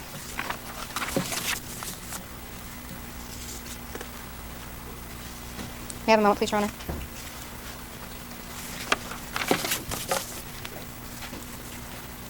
Now, I believe you've indicated that the animal response to fear is fight or flight. Yes. What determines the choice? Well, it's automatic, and the most automatic response is to flee, is to get away from the threatening source. Okay, and when you talk about the most automatic response, are we talking about snails or humans? Well, we're talking about a wide range. A wide range. Snails, animals, rodents, mammals. All right, so the preference in this biological response is to flee the adverse stimulus. If they can, that's correct. Okay. If they can. Now, have there been any studies correlating the frequency of suspected genetic recoding in child abuse victims? And by child abuse, I mean generic child abuse. Yeah, not to my knowledge. And when you talk about this hypervigilance, is hypervigilance a descriptive term for the watchfulness that occurs in people who have been subject to repeat trauma? Yes, All right, and that's not a biological term, that's a psychological term. but it has a biological component, we now know. The research tends to suggest it has a biological Yes. component. Is there any way to test to see if someone is hypervigilant? I mean, can you, in other words, is it ethical for a researcher to recreate a situation in a subject to see if they can make that subject hypervigilant? Or Well, they do try to do that on some of the studies, and they will take two groups and then compare the two groups, and they will show them, especially visual kinds of things. And they will take skin tests, the galvanometer test, and they'll take pulse, and they'll take blood pressure, and they'll try to take samples, if you will, of the body's response while they're, say, projecting onto a screen some frightening images. So in that respect, there has been a fair amount of research. but that research is not on people who are actually ongoing some sort of abuse, but isn't it usually done on college students? Well, but it's done on traumatized populations. They're doing it with veterans who have been exposed to combat. They're doing it on some rape victims. There are other now populations that it is being tested on, and they'll compare it to a normative group that has not had that particular type of trauma. Now, if a person is hypervigilant and constantly scanning their environment for clues or cues that they're going to be abused, are they doing that 24 hours a day, or only in the situations in which the trauma has occurred in the past? First of all, is not necessarily a conscious type of phenomenon. In other words, the person goes about their usual business, whatever the daily business is. So it's not like it's uppermost in their mind. They have adapted. It's just that as something comes up in the environment, they may get this sudden, overwhelming feeling of anxiety and have not necessarily any idea why. And it may be due to a lot of things. But it's not like they're walking around in a very suspicious way or in a very paranoid way. It's not that at all. But wouldn't it be fair to say that what triggers a response is a repetition of prior stimulus? It comes in through the sensory system. It comes in basically through that brain level in which what is seen, the sight, smell, touch, taste, and feel, our basic five senses, is the way that all experience is registered. So when something gets activated, and that doesn't necessarily have any words, that's why they don't necessarily know. It's just all of a sudden they have this reaction. And the reaction there's no correlation between the reaction and a prior stimulus? Well, it's the prior stimulus that has cued them in. Right, and so that, for instance, if I have been bitten by dogs my whole life, and I've been bitten 20 times by 20 different dogs, and little dogs, big dogs, any kind of dog, when I see a dog, I'm going to react and want to get away from the dog or avoid the dog, correct? Yes, that's probably one behavior pattern. Okay, am I going to react the same way to a cat? If you've had no negative experience with cats, again, you don't know whether, because it's an animal, we wouldn't be able to totally see what your cues are. It is an animal, and whether you'd make that association. Okay, would I have the same reaction to a rock? No. Okay, so that the hypervigilance. Okay, she's nuts, this prosecutor. She does not understand basic concepts. Hypervigilance is something that you're not conscious that you're doing. I have this. It's caused really bad anxiety in me. As I've brought up on this uh on my channel before. I don't want to get into details really, but I was in an abusive relationship. My ex-husband was something else. So, basically after the relationship ended, I was in a state of hypervigilance for probably several years. And it's not just finding danger in your environment. It's like every little noise you notice, every little thing, it can also like irritate you. So like little interruptions throughout the day when I would work in an office and I'd get interrupted constantly, or I'd hear like loud noises in the hallway because people would like push carts and stuff. Those kinds of things, like you notice them. You're hyper vigilant. You're hyper aware of your surroundings. It doesn't necessarily mean, um, I mean, the reason you are that way is because of the trauma that you've been through, but it makes you super aware of what's going on in your environment. It can cause anxiety. It can cause serious other, panic attacks and things like that because you're constantly aware. You're constantly trying to pick out things in your environment subconsciously. Subconsciously, you're picking out things in your environment that could be a potential danger. And in doing so, you're very aware, like you're very observant of things because you rely on your senses more. It's like that's what it is. It's like your senses are heightened all the time. Your body can't function that way, and it causes severe issues like autoimmune diseases and fibromyalgia and all sorts of other things because your body can't be on a hyper alert um, state. It can't be in a hyper alert sense of awareness all the time. But that's what hypervigilance is. And it's, I don't know, I hope I'm explaining that well enough that you kind of understand. It's just something subconsciously you're doing constantly. Yeah, all your senses are heightened. Everything is just like sensory overload. That's a good way to put it because it would wear on me. Like the noises would give me like freaking panic attacks at work. It would be so irritating. And it's not something I could really control. It was just like it was happening outside of me, and I would just get really frustrated with it. But anyways, I hope that kind of explains hypervigilance a little bit better. Let me look up a definition and see if that explains it any better too. But hypervigilance, if you have it, you get it. Hypervigilance. This is when you constantly scan your environment to find threats and you may have abnormal responses to everyday sounds, sights, and situations. That's a good way of wording it. You're like hyper aware, you're constantly aware and scanning your environment to find threats, whether you find them or not. But it just makes you overly aware and you do have abnormal responses. Like you will react like, oh my God, that noise just freaking drives me nuts. And you don't know why you're screaming in the middle of the day because you've heard the cart go by 17 times. So that's one of those, that's just one of those things. Let me see if there's some other symptoms that I can show you or just kind of tell you in case you're wondering, maybe you don't know.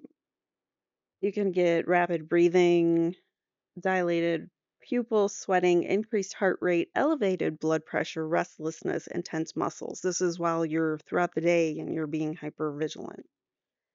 Behavioral problems can create a fixation on potential threats. You find everything threatening in your environment. An increase of the startle reflex. So, like any little movement or noise in your environment might make you jump. Overreacting to things that are happening around you in a way that may seem hostile. You think everything around you is dangerous or hostile. Like maybe somebody is giving you some feedback and it's not meant to be mean or anything, or somebody just says some kind of comment, not even feedback. Somebody just says some kind of comment and you take it the wrong way because you think that they're attacking you personally. And that's not, that's hypervigilance. It could be like you just overreact to what other people are saying, and overreaction to sounds. You get agitated really quickly. Distraction from engaging with others, carrying out important tasks and recreational activities. You're distracted a lot. Trouble sleeping, argumentative and combative with others. Emotional symptoms, increased severe anxiety, fear, panic, and worrying. Persistent worrying. So if you have any of those symptoms, or many or all of those symptoms, you might have hypervigilance. So just wanting to make you guys aware of what it is, really. And the cues and everything are specific to the trauma the person has suffered in order to become hypervigilant. The characteristics of the trauma, that's correct. Now, you've analogized this kind of fear response to battered wife syndrome, correct? Yes. All right. And one of the examples you used is the woman who's at home and her husband goes to the bar and he comes home and says they were out of Miller. I think that was your example, or was it was given to you as an example? Yes, it was. Okay. What is it to that battered woman about there's no Miller at the bar that is the cue to her? Well, that's the word association. She hears something. Okay. I'm sorry. She hears something. She hears the word Miller. All right. And the reason Miller has some meaning to her is because on other occasions when her husband's come home from the bar and said they had no Miller, she's been beaten. Yes, that I think is the way the example was given. Okay, so the example in the battered wife syndrome is a woman or a significant other who has been beaten over a period of time. Correct. In the battered wife syndrome, exclusively, well, not exclusively, but always deals at least with one component, which is being beaten. Well, there's usually more that's involved in a battered wife. It isn't just being beaten. Because, well, she's being psychologically abused as well. Sure, yes. Right. But the battered woman fears for her life because she has been beaten before. Yes. Okay. And she begins to learn in which situations she will be beaten. Correct? I'm not sure she certainly can be cued in. Well, didn't you? Yes, all right, well, learn. Well, you indicated that this response to trauma is a way of the body and the person learning, correct? The trauma learning, yes. Okay. So what happens with the battered wife is she could be sitting with a friend and her husband comes in and says, there's no Miller at the bar. And her friend may look at that and say, so what? Correct? Correct. But to the woman who's been battered before, after having been advised that there's no Miller at the bar, this is a very significant event, Yes. correct? Because she's been beaten before and she fears for her life. Yeah, maybe mitigated by the fact she's got a friend there, but she certainly will get anxious. Okay. More likely than not become anxious. What I mean by the friend is an outside observer looking at this particular situation would say, well, what's so significant about it's Miller time? Yes. Okay. Whereas we know that in the past with this woman, every time she's been told there's no Miller at the bar, she has been beaten. Yes. Okay. Is this like Pavlov's dog? Well, that's a conditioned response, and that's exactly what you are describing, yes. Right. It's a little bit more complicated than that, but that would be one way of looking at it. All right. So, and Pavlov lived in the last century, right? He lived a long time ago. Yes, yes. Okay, so basically what it is that every time my husband says there's no Miller at the bar, I get beaten. And tonight he comes home and says there's no Miller at the bar, and I think I'm going to get beaten, right? Right. I'm not sure she says I'm going to get beaten, but she certainly is going to have the anxiety and the fear that something bad is going to happen. And that's the kind of cue that you've talked about in terms of triggering this biological response. Yes. Correct? Correct. All right. So that where an outsider would look in and see that there's no clue there at all that the beating's going to happen, someone with prior experience is going to look at this and say, I'm about to get beaten. Correct? Yes. All right.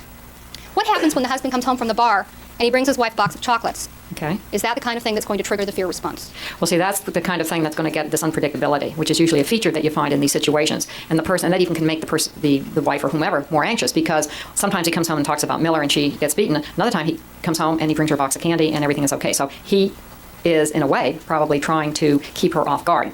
But if he brings her the box of candy, she knows she's not going to get beaten, if that's been her experience. If she knows it, well, it would depend on whether she hasn't gotten beaten because of the chocolates, the candy. Well, but she's not getting beaten because there's no Miller at the bar. She's getting beaten for other reasons, correct? But Your Honor, I think we've gotten a little vague and, You understand the question? Could you repeat it? She's not getting beaten because there's no Miller at the bar. She's getting beaten because her husband is frustrated, upset, unhappy, all those other things, right? Oh, she's getting beaten because of his dynamics. That's correct. If the husband comes home and he goes to bed, and she's never been beaten after that particular situation, that would not be a clue to her. In other words, if he comes home and goes to bed, then she's not clued in that she's about to be beaten, correct? With that example, that's right. Okay. So, would it be fair to say that in order to get this biological fight or flight response, the cue needs to be something that's repetitive?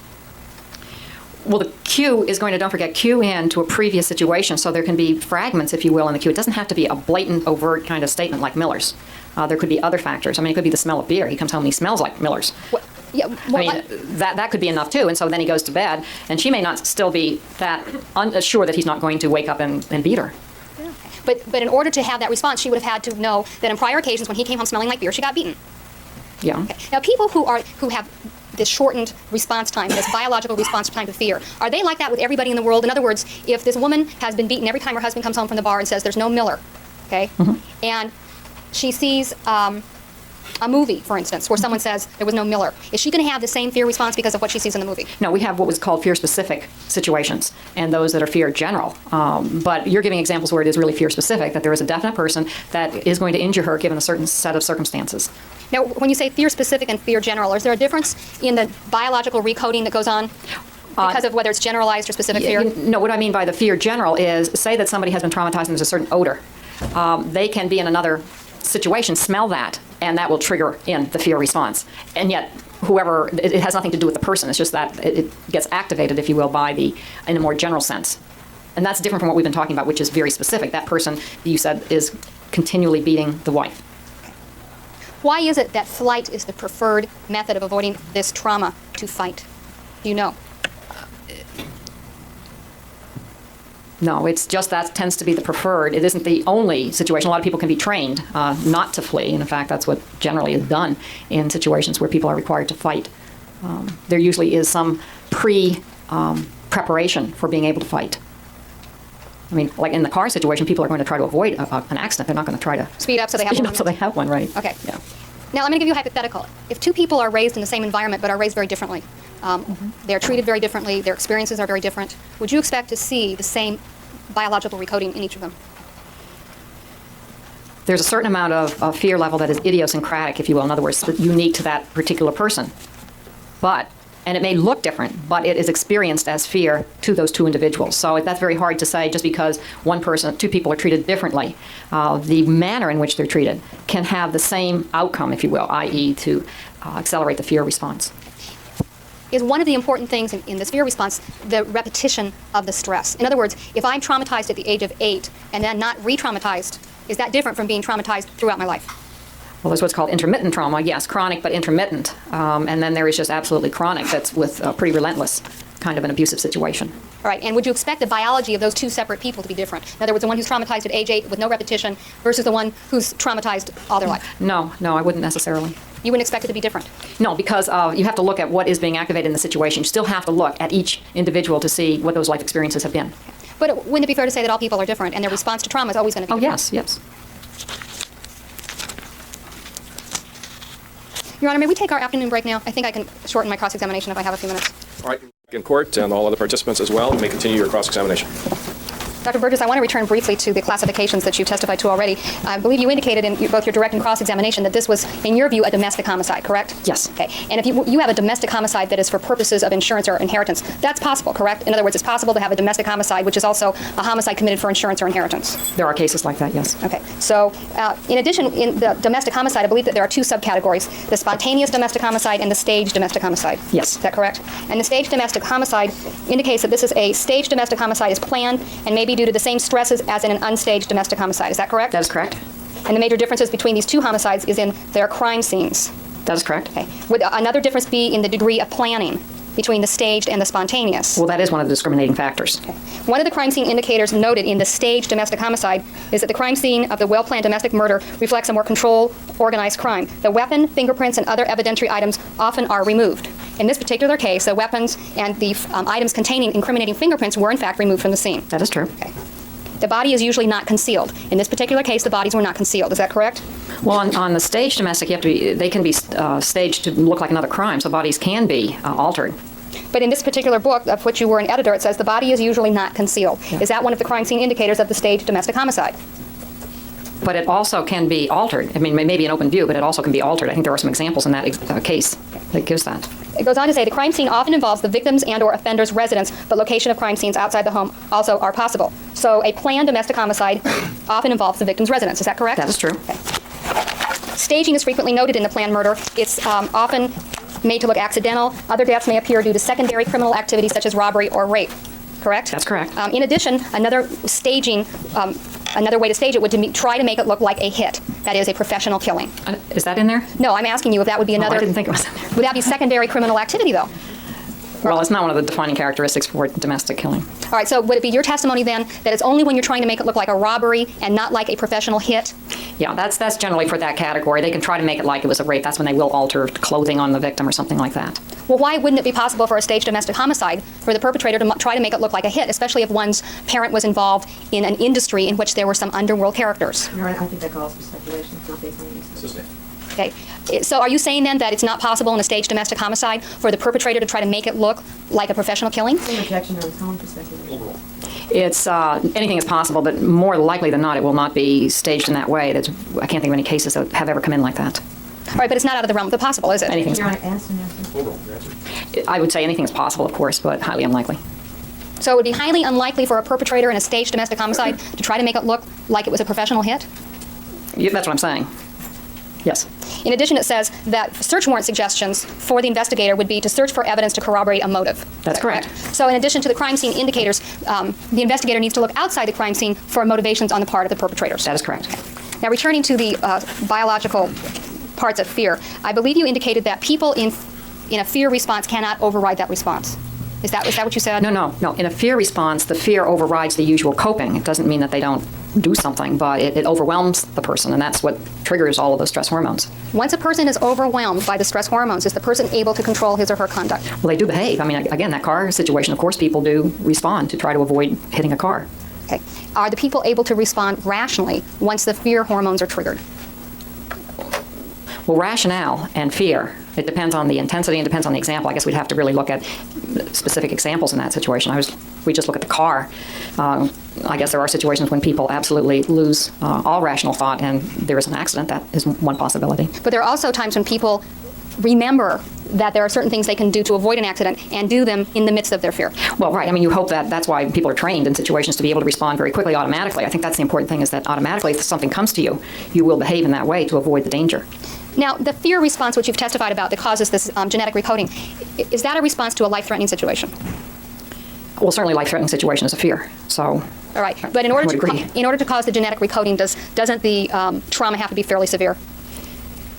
the recoding is dependent upon the chronic nature, the prolonged nature of it, and kept at such high sustaining levels that the brain chemistry is constantly being activated. Okay. Now, you talked about people overriding their fear responses, people who are trained, for instance, police officers, correct? Yes. Would they be a good example of people who are trained to override their fear responses when they are placed in situations that scare them? Yes. All right, so it is possible then to override this fear response. Well, people are always trained. The problem is, given a situation, you're only trained not necessarily in the situation, so you still have that human component when faced with that situation. So when you talk about the response of fight or flight being automatic, are you saying that a person can't control that response because it's so automatic, or that they can, at least with training, learn to control that response? Well, training tends to make things automatic so that you behave in a very, you try to keep control of the anxiety so that you do the things that you've been trained to do. I mean, police are one example, but certainly combat is another, where you have to train people to be able to go into a life-threatening situation. Now, I believe you talk in your analogies about people who are victims in concentration camps. Yes. Okay, and I believe you probably were speaking about adult victims in concentration camps. Or are we talking about everybody? Adults. All right. And given the opportunity to leave concentration camps, the adults left the concentration camps. When they were released. Yes, when they were given the ability to leave, they left. Yes. Okay. Now, I believe you indicated that most abused children don't leave. They don't leave their abusive situation. Yes, that's the findings. Yes, they stay in the situation. How do you know that? How do you know that most abused children don't leave?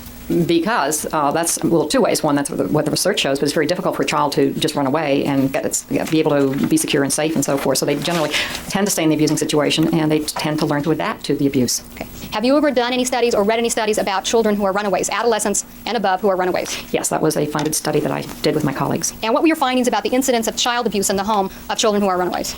I believe our findings were close to 50%, if not more, certainly had one or more types of child abuse in their backgrounds that they were able to report. And in our discussion, when we're talking about child abuse, are you talking about sexual, psychological, physical, or all three? All three. Okay. So at least 50% of the children who run away were subject to some sort of child abuse of whatever kind at home. Of that particular study, that's correct. All right. Now, you indicated that most children don't run away. Has there been some study done between the runaways and the non-runaways?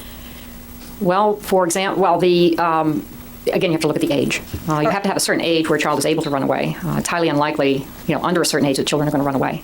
All right, let's say over the age of 12 then. Okay. Have there been studies done comparing children in the home who are subject to abuse and runaways? Well, what probably was the most interesting finding in doing the runaway study that we did, and they were all on adolescents, is not, we asked the question, why did they run away? We should have asked the question, why did they return? Because we found a real, some adolescents had actually returned more than 20, 30, 40 times back to the abusing situation. And so that really refocused our study to see why would adolescents return to the home when it's very clear how much abuse had been going on. All right, but was there any study done between children in the home who didn't run away and those who did run away, who were over the age of 12? You mean with the control group? Yes. Well, if they hadn't run away, what would we be comparing them to? Children in the home who stay. Who are also being abused? Yes. There were children in the home that didn't run away of these families. Are you talking about a family where one runs away and the other doesn't? Correct. Okay. What about situations where you just have a control group of children who stay in an abusive situation and never leave, and children who run away? Right. Generally what you find and what the studies indicate that you get a different type of symptom presentation. In other words, the running away is really an action-motivated type of symptom. That's very different than the child that stays in the home, and very often what you see in symptoms there is the more depression, the withdrawal, perhaps even suicide attempts, because they're unable to activate themselves to get out of the situation. You know what percentage of children are subject to child abuse of all kinds? Percentage or numbers? Numbers are quite... Okay, what are the numbers? The numbers are, I believe and again, it depends on which study you're looking at, but I think it's now 1.5 million children in the United States have some type of abuse factor, if you will. And that's reported. Understand that is reported. And of those 1.5 million, do you know which percentage of them stay in the home and which percentage run away? Well, see, then you'd have to look at the adolescent level. That generally tends to be when children do leave the home, and I don't know what those statistics are. We certainly have statistics on runaways, but you can't be sure that just because they've run away that they've also been abused. The 1.5 million children who are suspected of having been victimized by child abuse, how many children are there in that group? Are we talking about 20 million children? Are we talking about 50 million children? It's the legal definition of child, so it would be a legal definition. And again, it would be by state, so you have to look at what the state reporting laws are, and they do vary. Some are 18 and under, some are 16 and under, some are 14 and under. So it's a little hard to give you a precise answer on that. So the 1.5 million children abused are nationwide, is that correct? That is my understanding of one report, yes. And you can't tell me what percentage of children in this country presently then would be victims of child abuse? They're all children, Right, but how, by definition. right, but you can't tell me how many children there are in the country, therefore you can't say what 1.5 million is of that group. Yeah, I don't know how many children there are in the country. Okay. You mean to give you a percentage? Yeah, so you don't know the percentage of children who are subject to child abuse, is that correct? Well, I know how many are reported, and to me, that's a very large number. Well, do you know what But I percentage don't. of No. children is reported? Okay, so when you say that half of all, when you say that most children stay home, how do you know that? That's what research shows. Okay, and what is Research would be on abused children, and one of the questions would be, have you ever run away? And so that would be coded in, and then there'd be a percentage. But it's not as if somebody went to every house and found out if the children were abused and then found out if they left, correct? Yeah, that's not the way research is done. The research is done only on the self-reported abuse. Right, or it's done by survey. There certainly are telephone surveys that get into that type of data. Now, I believe you indicated that dissociation is a sign of abuse. No, I don't. Okay, what did I you didn't say that. All right, what did you say then about dissociation? Dissociation is a normal phenomenon in people. What happens, it just means putting your mind somewhere else, and that goes on. All of us do it every day, so that in and of itself is not unusual. What seems to happen with abused children is during the abuse, they put their mind away more and more, so it becomes really a habit for them and can get them into great difficulty when they're supposed to be, say, in school studying or listening to their parent or doing something, that their mind just automatically slips into this dissociative state, and it can actually even intensify. But not all people who engage in that behavior have been abused as children. No, not at all. It's a normal phenomenon. Now, you've talked about parallels between the battered wife syndrome and things that happen to children, correct? Yes. Okay, because is battered wife syndrome a form of post-traumatic stress disorder? I'm not sure it's listed as that in the DSM-3R. In fact, it's not. I don't think it is, right. Yes. Okay. Now, battered wife syndrome then is something that deals with physical abuse and its effect on the mental processes of the abused person, the abused wife. Okay, so it's physical and psychological. It also can have sexual components. Correct. But the battered wife syndrome is not limited. In other words, it doesn't deal just with psychological abuse. There is a physical component to it. That's correct. And then when you have the physical component, you have the psychological component because we're thinking creatures, correct? Correct. There may be some people that define it also just as psychological abuse. Not sure. Is there any research that indicates that the same sort of traumatization occurs with merely psychological abuse as occurs in the battered wife syndrome? Well, you mean another population that gets could you repeat the question? Okay. Let's say we're dealing hypothetically with a situation of psychological maltreatment. Okay, of adults. Of an adolescent. Okay. All right? An adolescent maturing into adulthood. Psychological maltreatment. Is there any kind of cause and effect between the psychological maltreatment and things such as hypervigilance, as there is with the battered wife syndrome, which has its genesis in physical interaction between the parties? And You don't have to be physically assaulted to be traumatized. this hypervigilance in the other stages. I'm going to object to forming the question. I think that sort of, assuming facts not evidence, vis-a-vis the requirements for battered wife syndrome. Since it does assume certain facts and you haven't asked the witness to ratify that, you should break it down. Okay.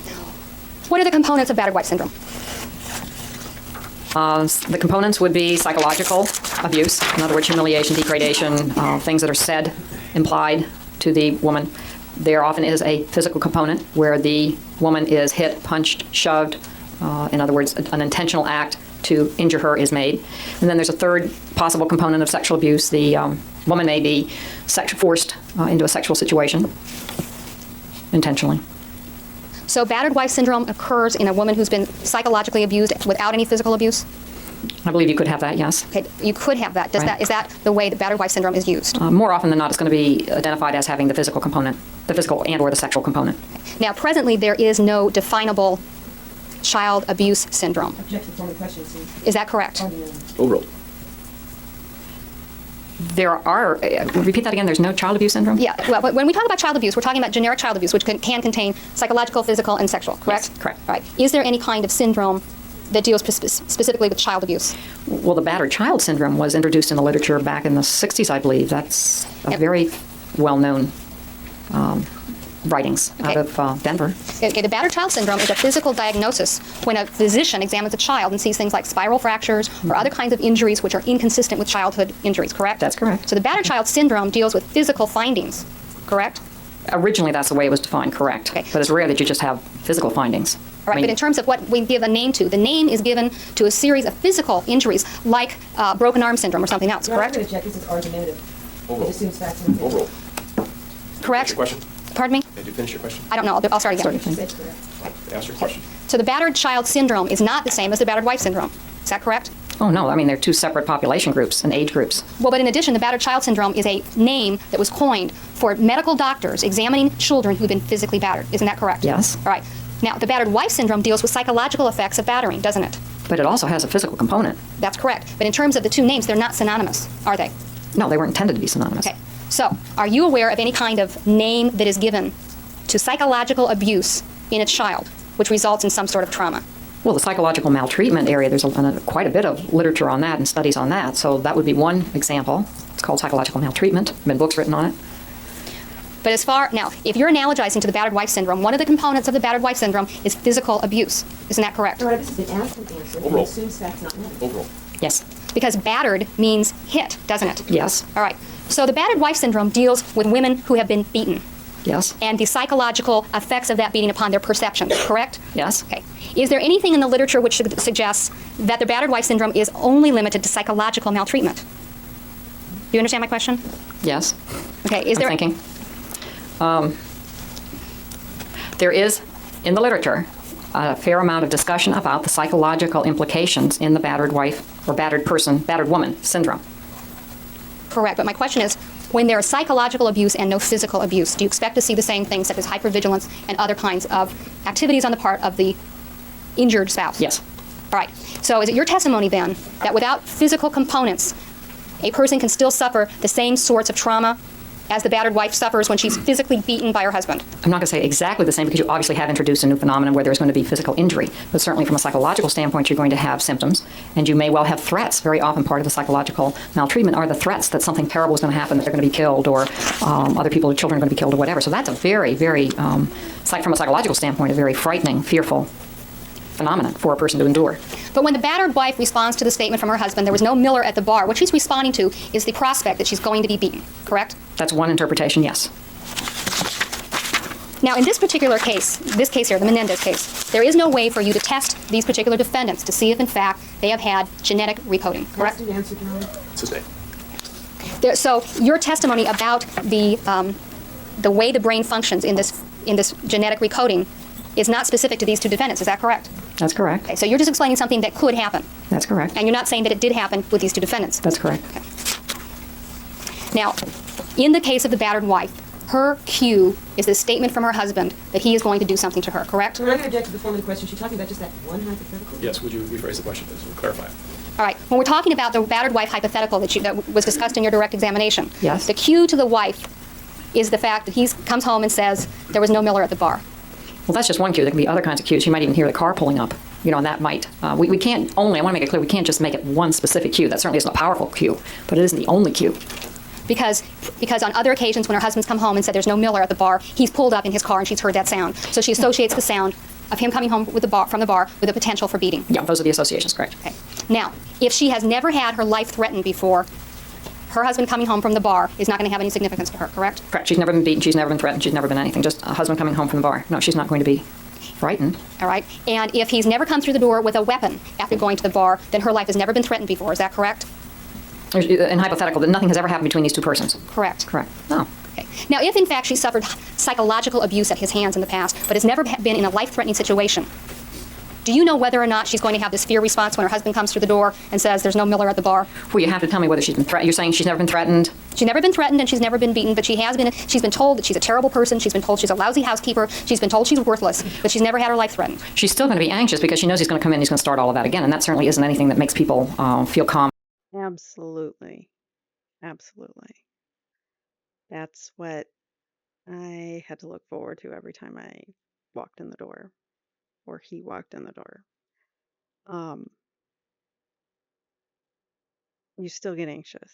You still have high anxiety because just being around that person is like you got to walk on eggshells. You don't know what's going to set them off. So regardless of whether there was Miller or not, you'd still be scared. Calm and relaxed. Correct. But in terms of triggering this flight or fight response, where her life has not been threatened before, but she's been subject to this kind of abuse, is her fight or flight response going to be triggered by a repetition of psychological abuse? Again, given very simple facts like that, probably not. But I would say that she certainly has altered receptors in terms of how he treats her and all of that. It'd be hard to imagine that he hasn't frightened her in some way if he's constantly degrading her. If I have been subject to, let's say, psychological maltreatment during the course of my life, and it always occurs in private discussions with my parents, with my father. He comes in the room and he berates me and talks to me, and I'm subject to psychological maltreatment. Okay? Yes. Then him coming into the room and closing the door would be a signal to me that I might get chewed out again or treated poorly again, correct? That's correct. Okay. And if I'm subject to psychological maltreatment when I'm out doing a sporting event, okay, the fact that I might perform poorly at a sporting event would be a trigger to me that I'm going to get chewed out again. Okay. Okay? Yeah. If my abuser closes a door to a room to watch a television show, is that going to trigger the response in me that those other two events have triggered? It certainly can. Sure, by association. Absolutely. Why? Because don't forget, the fear reaction is not at a cognitive level. It isn't thinking that. It's the door shuts and it's remembering that something frightening may happen. But if nothing frightening has ever happened before when the door shut, that particular cue would not trigger the response. But I thought you said that's when he would come in and say, negative things to you about your performance, et cetera, et cetera. Okay. So that is, again, going to raise one's anxiety. And there always is the fear of maybe something more is going to be said, and maybe the next time it's going to be a little bit worse. So I wouldn't necessarily say that you wouldn't get a fear reaction. If my father closes a door and goes into a room with my mother to watch a television show, and that particular cue has never preceded physical or life-threatening acts in the past, is that cue going to trigger my fear response? I'm going to object that that is an improper hypothetical. Sustained.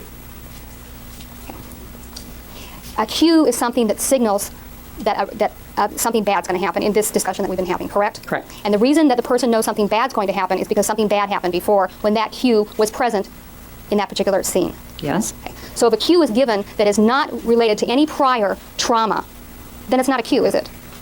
No, but you can have, don't forget, conversation is very much a part of the cue. It doesn't only have to be what is sensory experience. What is discussed can be very much of a cueing in factor. All right, but if a cue is given in which I've never been in a life-threatening situation before, never been threatened with death before, is that cue sufficient to trigger this biological response? I think I've said one cueing in can trigger it if it's severe enough. Okay. But in the battered wife case, what cues her is that when he comes home and says, there's no Miller at the bar, on prior occasions she has been in a life-threatening situation. Objection. This has been asked and answered, and arguing it. Sustained on the first ground.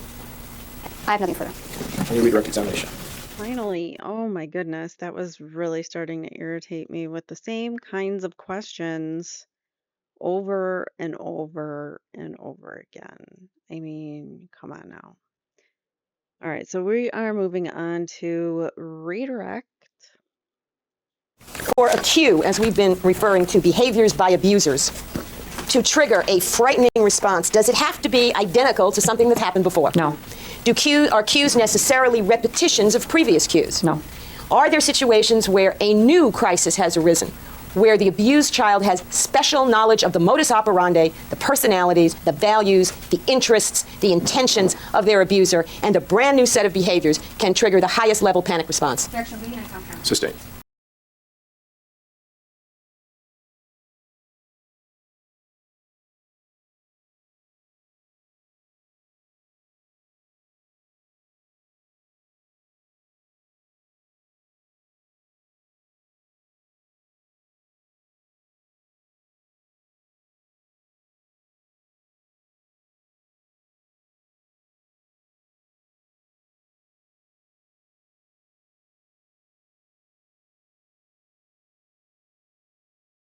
Oh man, I was muted. That sucks.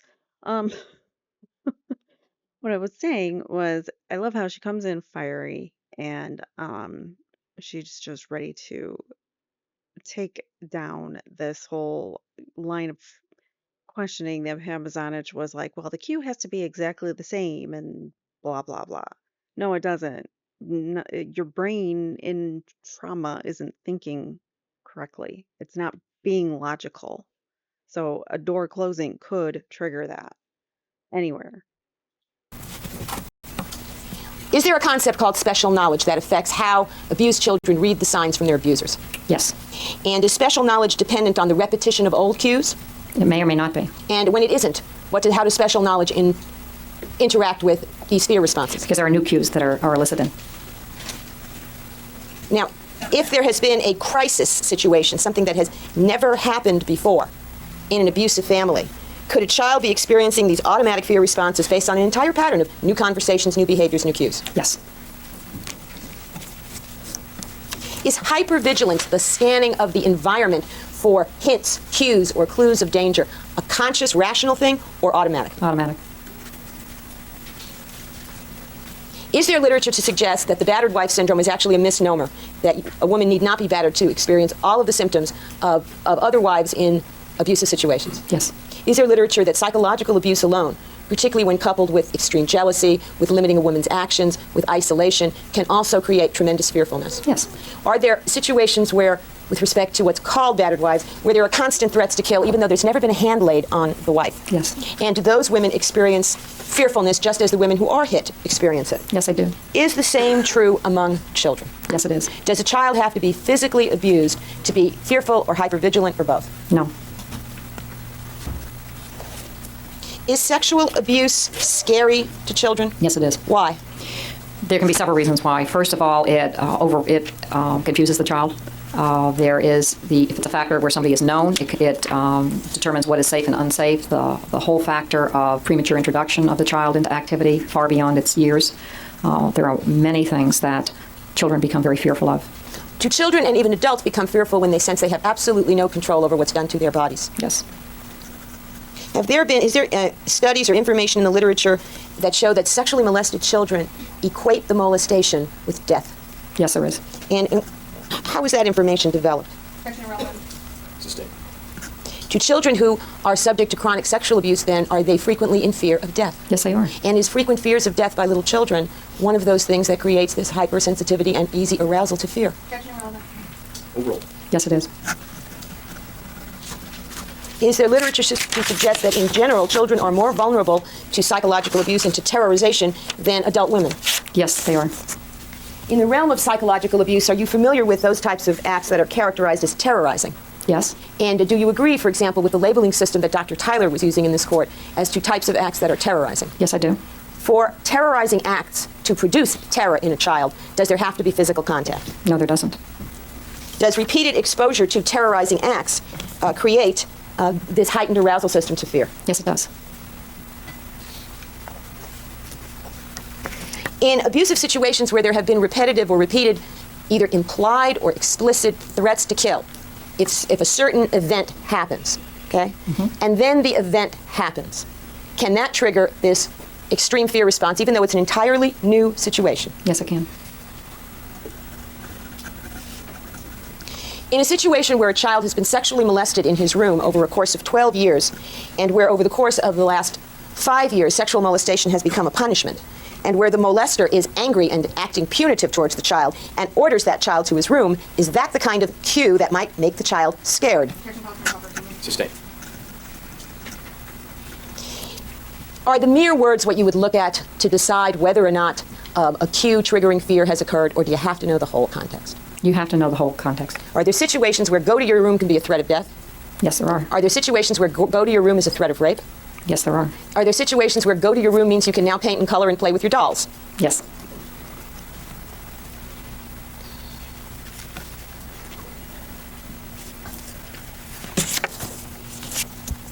Under certain circumstances, can complete silence even be a cue that something dangerous is about to happen? Yes, it can. When you're dealing with an abuser who has a pattern, where he or she has a pattern of unpredictability in the past, okay, does that tend to produce even more hypervigilant victims? Yes, that's a very important factor.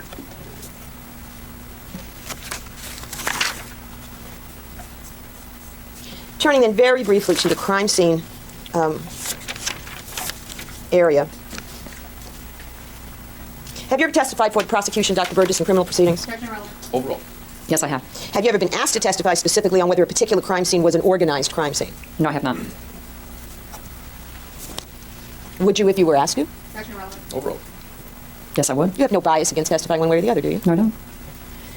Now, you said that in this particular case, the choice of weapon is a strong indication to you of no planning. Is that correct? That is correct. And that's based both on your initial crime scene evaluation and also on some other information you learned about the case? Yes. And specifically, why is it that this choice of weapon is such a strong indicator to you of lack of planning? Because of the information that I had regarding a few days prior to the situation that I learned about. Okay. And does that information have to do with the fact that in the state of California, people can actually buy handguns if they're willing to wait 2 weeks? That is correct. Now, you're familiar with the fact that there are other states where people cannot buy handguns at all. That is correct.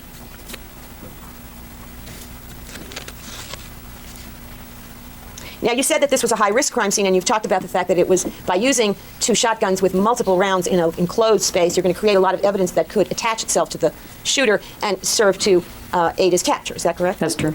Is there also the element that in a small scene, shooting off all these rounds with a shotgun, he's creating evidence on his hands? Absolutely. And if it was an organized or planned crime, would there be something that you'd expect the planner to do to protect his hands from that kind of evidence? Yes, I would. And what would you expect him to do? I expect him to wear gloves. And if he were wearing gloves, would he have any reason to worry about picking up shell casings because of fingerprints? No, he wouldn't. Now, you said if you're going to look at a particular domestic homicide scene, we'll strike that. If you're going to conduct an investigation that begins with a domestic homicide scene to determine whether there's an insurance or inheritance component, you'd have to look outside the scene for motive evidence. Yes, you would. Did you examine every single interview that the prosecution conducted in this case? Yes, I did. And did you read all of the testimony that's been presented in this trial? Yes, I have. And do you see any data whatsoever that suggests any pre-shooting motive for money or inheritance? Objection, improper opinion. Sustained. Would you look to statements, if you were conducting an investigation to find out if there was inheritance or insurance motive, would you first try to determine whether or not the suspect had information concerning the likelihood of their inheriting or getting insurance? Yes, I would. Would you also look for any kind of pre-crime information concerning whether or not the person had any particular interest or motive to obtain money? Yes, I would.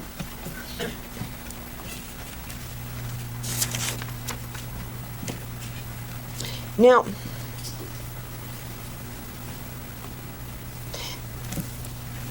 you said that there is some common knowledge about how organized crime conducts its executions. Yes. Okay, and what is the common method by which organized criminals conduct their hits, if you will?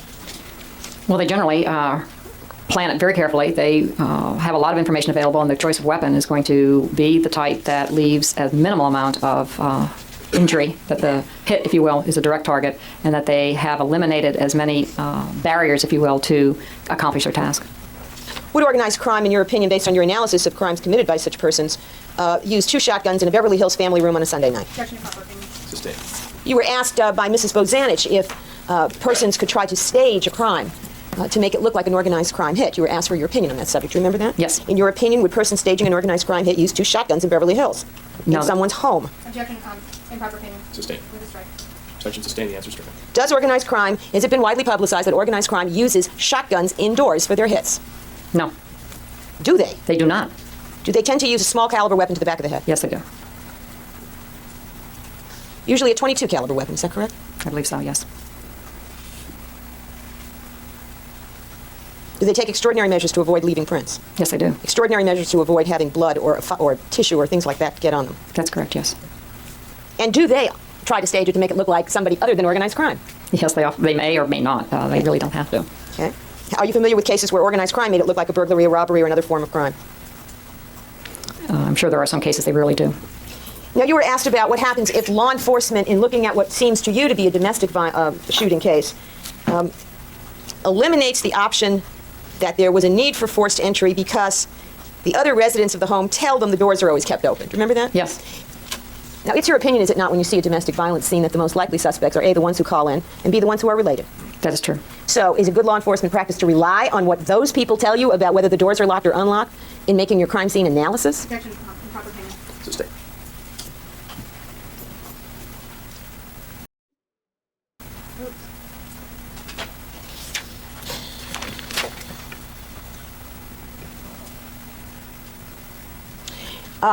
Based on your survey of organized crime cases, are they likely to leave shell casings in a car and then call the police to the scene where the car is located? No. Are they likely to tell the police that they smelled smoke and saw a thick yellow haze when they weren't supposed to be present at the time of the shooting? No.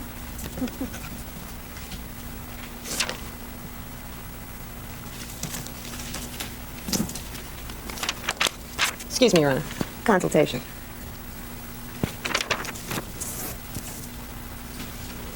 Excuse me, Your Honor. Further consultation. Mr. Burt, would you write more legibly so we don't have these things?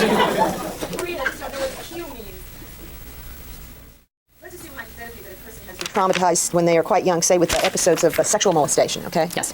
Can their brother, relating to that person, his much more recent experiences of violent sexual molestation, trigger some replay or traumatic or fear-inducing feelings in that person whose molestation was farther in the past? Is this a phenomenon that occurs, that hearing about another person's similar traumatization can get you to relive your own? Yes. In fact, in the studies of Vietnam War veterans, for example, have they determined that they can re-experience combat, vivid combat scenes based on a car engine sound, a smell? Yes. In other words, the sensory system gets activated, and that's generally what occurs. They see, smell, or even taste something that reminds them of that experience. And can they also hear something? Someone else is telling a story, a song that may be played over the radio in Nam, virtually anything? Yes. I have nothing further on. Any recross? Yes, Your Honor.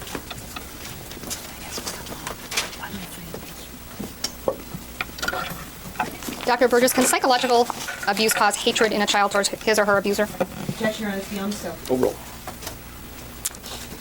In situations involving family members, the child, I think I've already said, is very torn in their loyalty, and they may have a specific feeling of anger about what the act is, but in general, this is one of the things that holds them into the situation, is the other part, which is the love and of the parent. Can psychological abuse cause hate? Can psychological abuse from the parent cause hatred in the grown child, that is the adult child? Again, anything is possible, but you'd have to know more about the situation.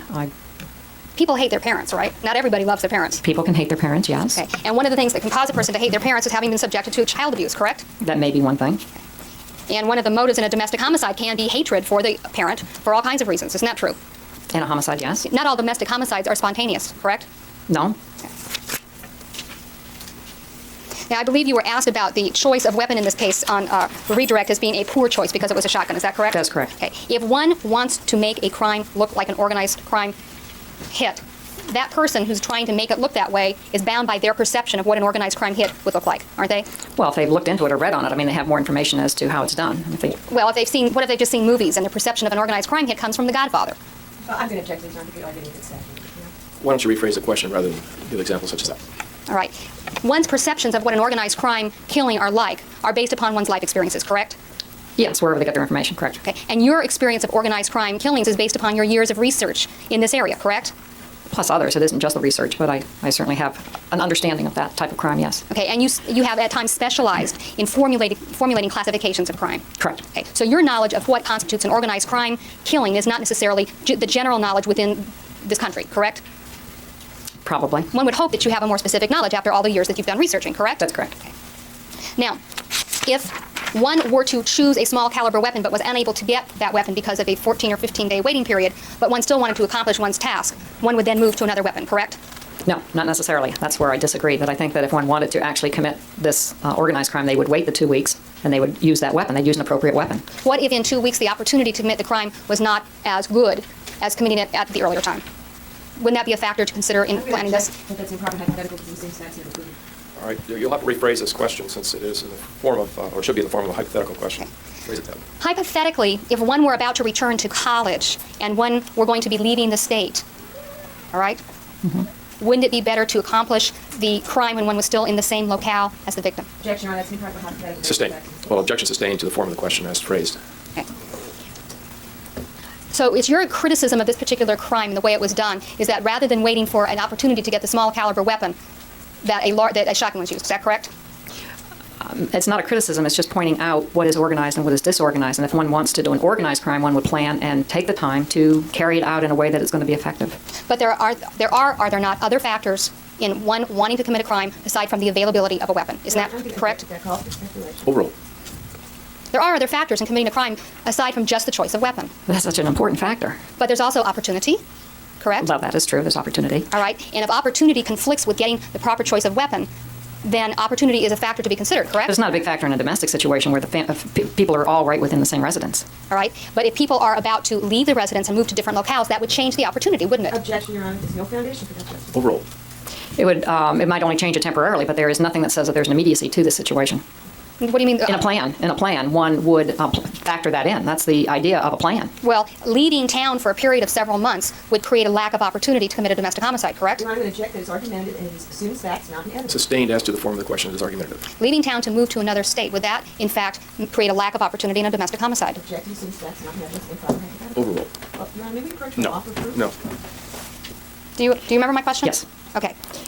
She asked to approach and he said no. How many times has he told her no when she's asked to approach? I mean, that's rude. You're saying that if that is within a 2-week time period. I'm still going to say that to plan something, a plan means that it is able to be carried off the way it's intended. And a time, that's not a plan if it's something that's just hurriedly done or something like that. That's not a plan. That's not organized. Well, so what is your definition of what a plan is then? A plan is taking into all the factors such as weapon, place, location, method, and most importantly, to leave as few clues as possible. I mean, that's a plan. Now, this checklist that you've just given about weapon, place, location, method, and leaving few clues, is that a checklist that you can buy at the Big Five when you pick up your shotgun? Objection, Your Honor.